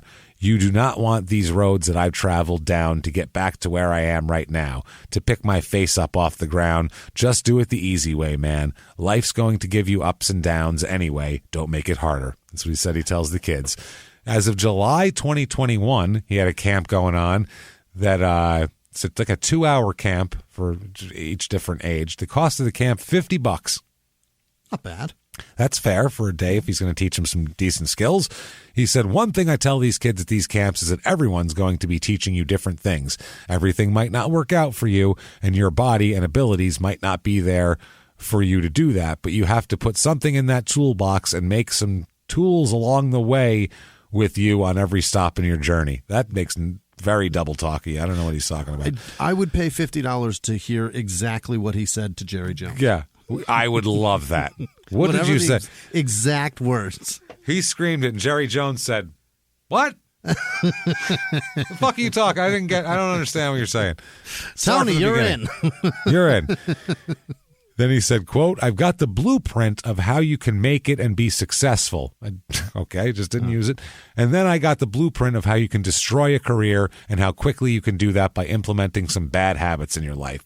It's everything because you're able to actually give a kid something that is so valuable to his life. And I know that getting a little bit older, being 43 now, it's important. I know what I need to give these kids, being blessed with all these coaches and the man up above just guiding me along and giving me these kids what they really need fundamentally wise. It means the world to me. Sounds like a wrestling promo. It's just sounds like you just hit the middle button on your text over and over and over again. Yeah, and then the kids, and I did that. He said it's rewarding because not only are you putting a smile on a kid's face, but you're able to instill in a kid something you were missing on your road or maybe a mishap on your own journey. He said that his journey now includes a deep, deep spiritual relationship. Spiritual. And he said, man, I'm blessed because God gave me another opportunity, a peace and a serenity. But not only that, I finally found my purpose and what he wants me to do. Mm-hmm. That's what he's doing now. He's found the Lord. He's doing everything wrong. He said one of the guys from the school in his school said, quote, Quincy, he's the perfect role model. Oh. He's been through adversity. He's been through some tough times. He's getting out of those tough times, and he's looking for opportunities to make young people better. And he says that even though now his purpose is to help the kids and just it's for the kids over here. You know what I mean? He said he thinks back to those days when he was one of the first black starting quarterbacks for the Cowboys, and he says that he really roots for Dak Prescott now. He said, I'm proud of him because he's finishing the job that I didn't finish. Or start. I'm proud of him because he's not nearly the fuck up I was and still am. So good for you, Dak. Proud of him for not liking Coke and having a thirst for booze that's unquenchable. And weed before your tests. And punching women. And punching women while fucking holding them by the throat. Unbelievable. So can't get enough. Check out QuincyCarter17.com. Mm-hmm. And that is not like he's not looking for 17-year-old kids. That's his old number. That's his number. And his next one, what is this? This just happened. November 28th. Yellow Jacket Stadium, 3101 Hargrave Street in Austin, Texas. He was doing says days ago. Bring your own ball and water. That's what it says. And it's 11:30 a.m. is 7 to 10-year-olds, and then 1:15 is middle and high school kids. There you go. Quincy Carter QB School presents it's a free camp. That's why Bring Your Own Ball and Water, because it's free. He's just showing up, doing his thing. That's awesome. And that's what he's doing. He's trying to get his shit together, trying to get his life together, and trying not to do coke and drink and smoke weed and fuck up and get pulled over and beat women and throw car seats. Yeah. Basically, just don't hit chicks and don't get DUIs, and you're doing fine. Get a job. Without beating up the women, you're like, all right, he seems like a guy who's just kind of fucked up a little bit. He's trying, but then when you grab a woman by the throat and punch her, you've thrown all logic and everything out the window. And I don't feel DV into this, and I don't have any respect for you. Yeah, I have to cease feeling bad for you at that point. So that is Quincy Carter. Who knows? Could be more from him. He seems to be quiet for a couple of years, then come back with a vengeance. So we don't know. In 2 years, we could be doing a part 2 because he's gone off the deep end. We have no goddamn idea about Quincy Carter. We hope he does well.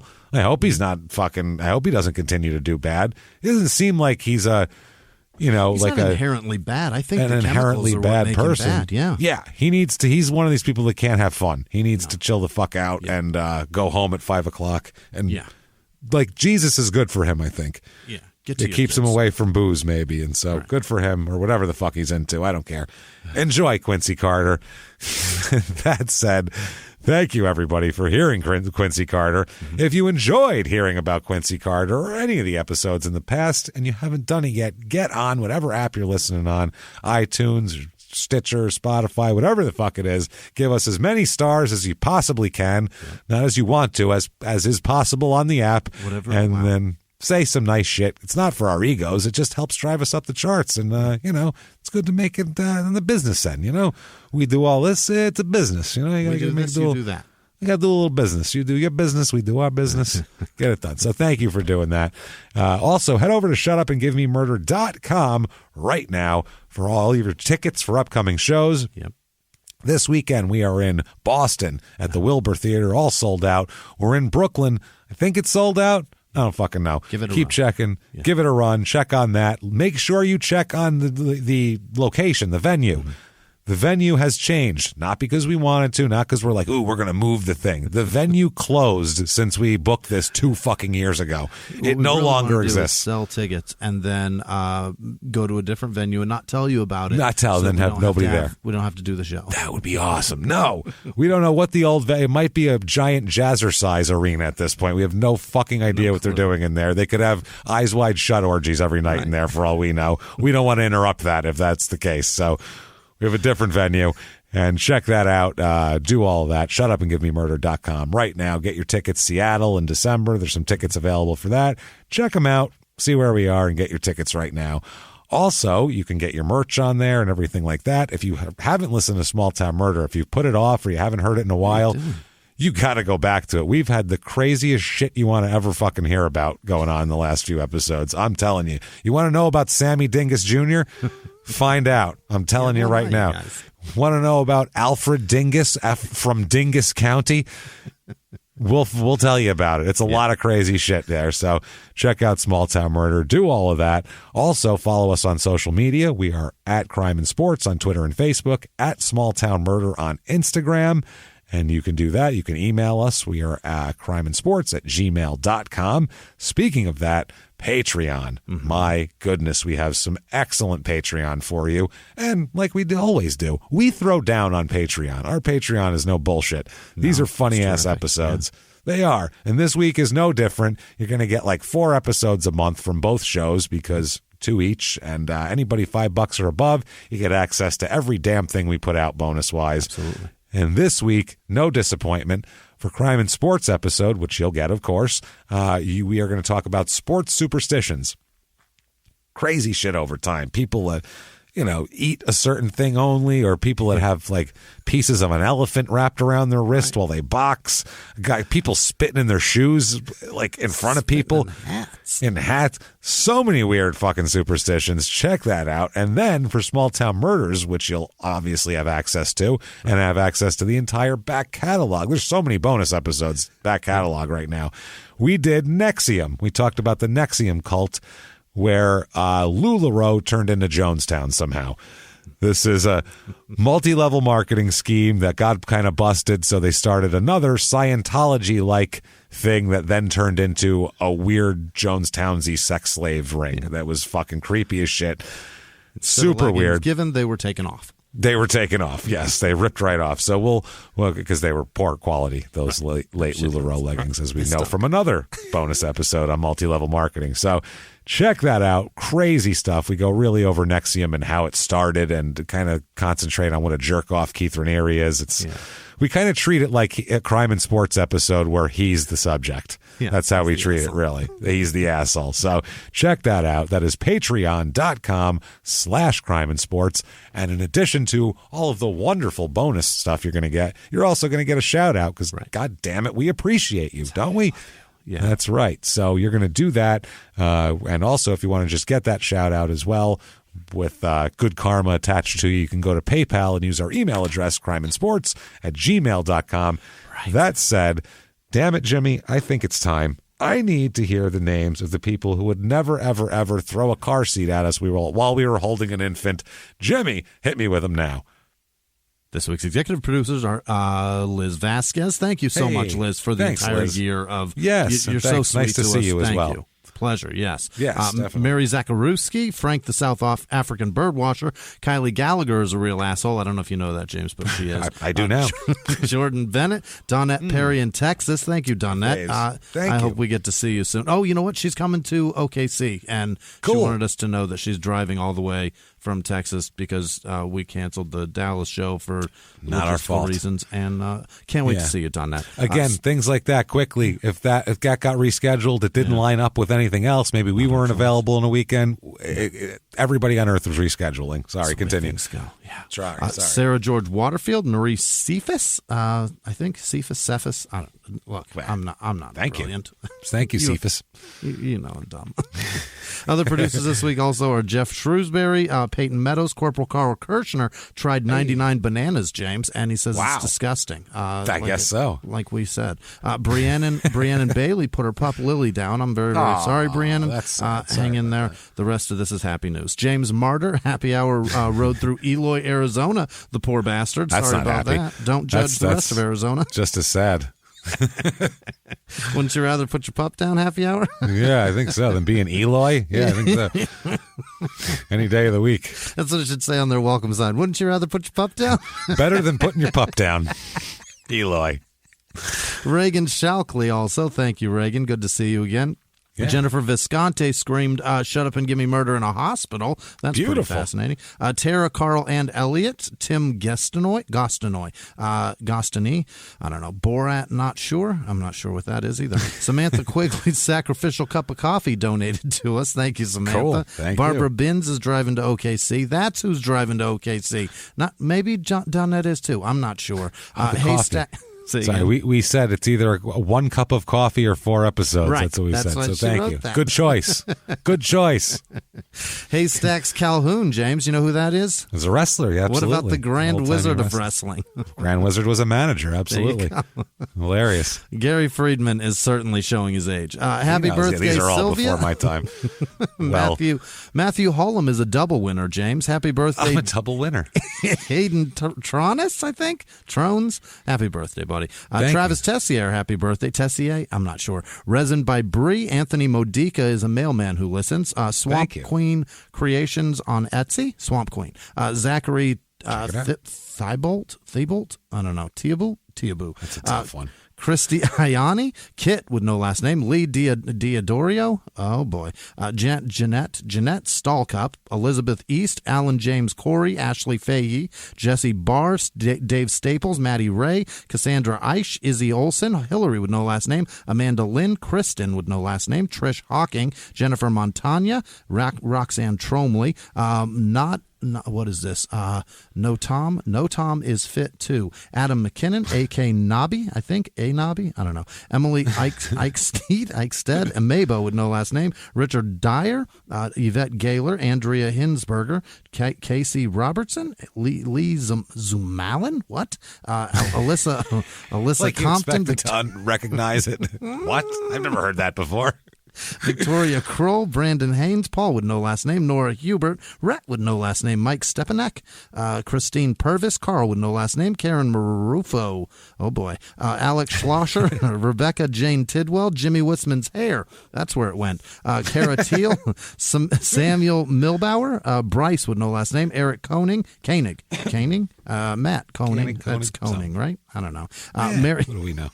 Mary Fabietti. Hey,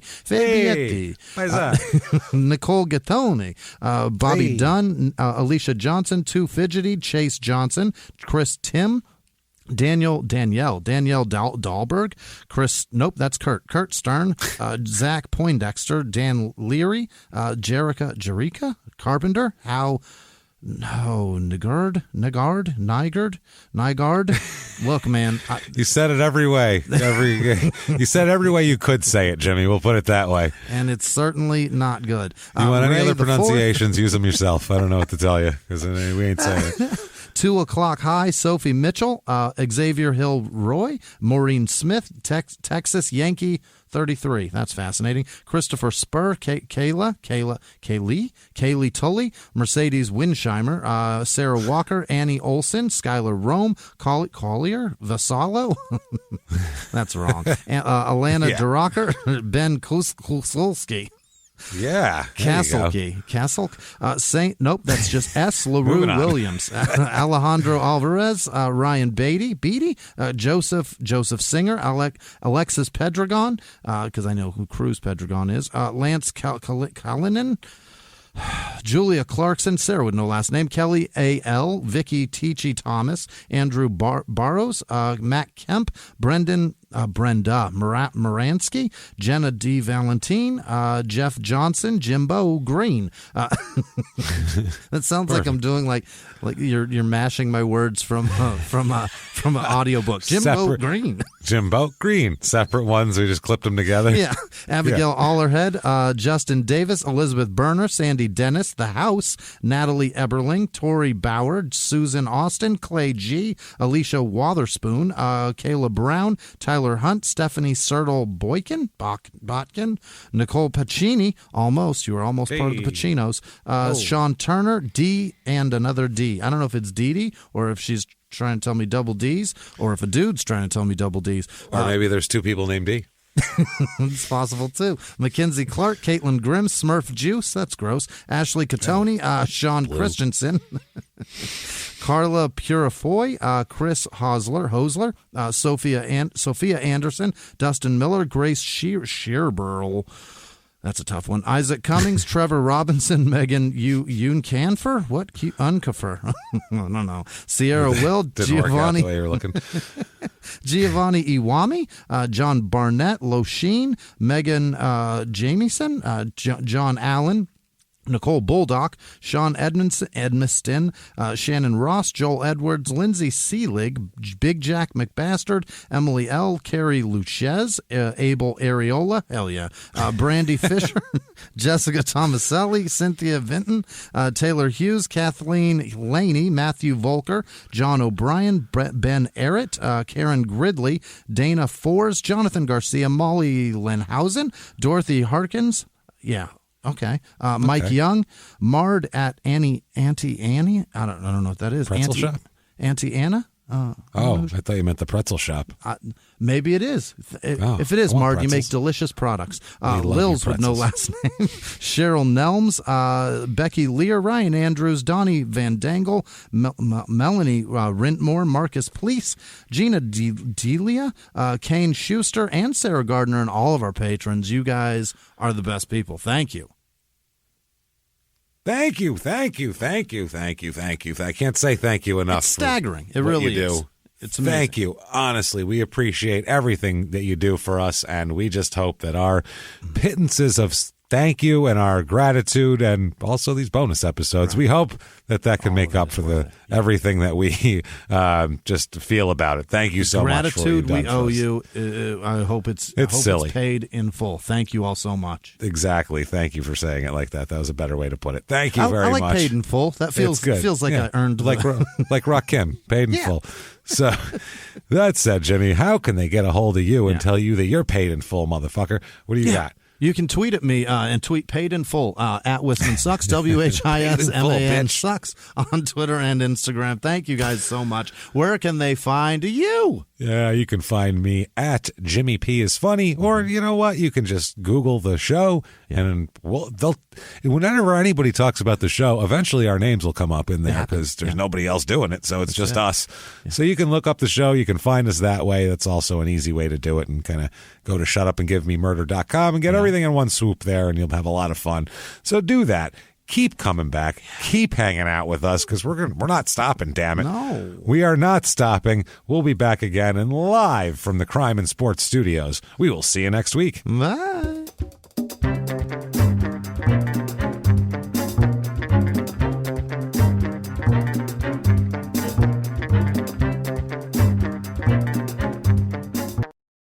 If you like crime and sports, you can listen early and ad-free now by joining Wondery Plus in the Wondery app or on Apple Podcasts. Prime members can listen early and ad-free on Amazon Music. Before you go, tell us about yourself by filling out a short survey at Wondery.com/survey. Have you ever gotten a message out of the blue? Maybe you ignore them. Or maybe you end up in conversation. Maybe they tell you about an amazing offer. I can really show you how to make some money. And maybe that gets you into a lot of trouble. But this isn't a story about people like you, the people receiving these messages. This is a story about the people behind the messages, on the other end of the line. Thousands of them, working in a microcity built for scammers. From Wondery, the makers of Dr. Death and Kill List, comes Scam Factory, a new series about survival at the expense of others.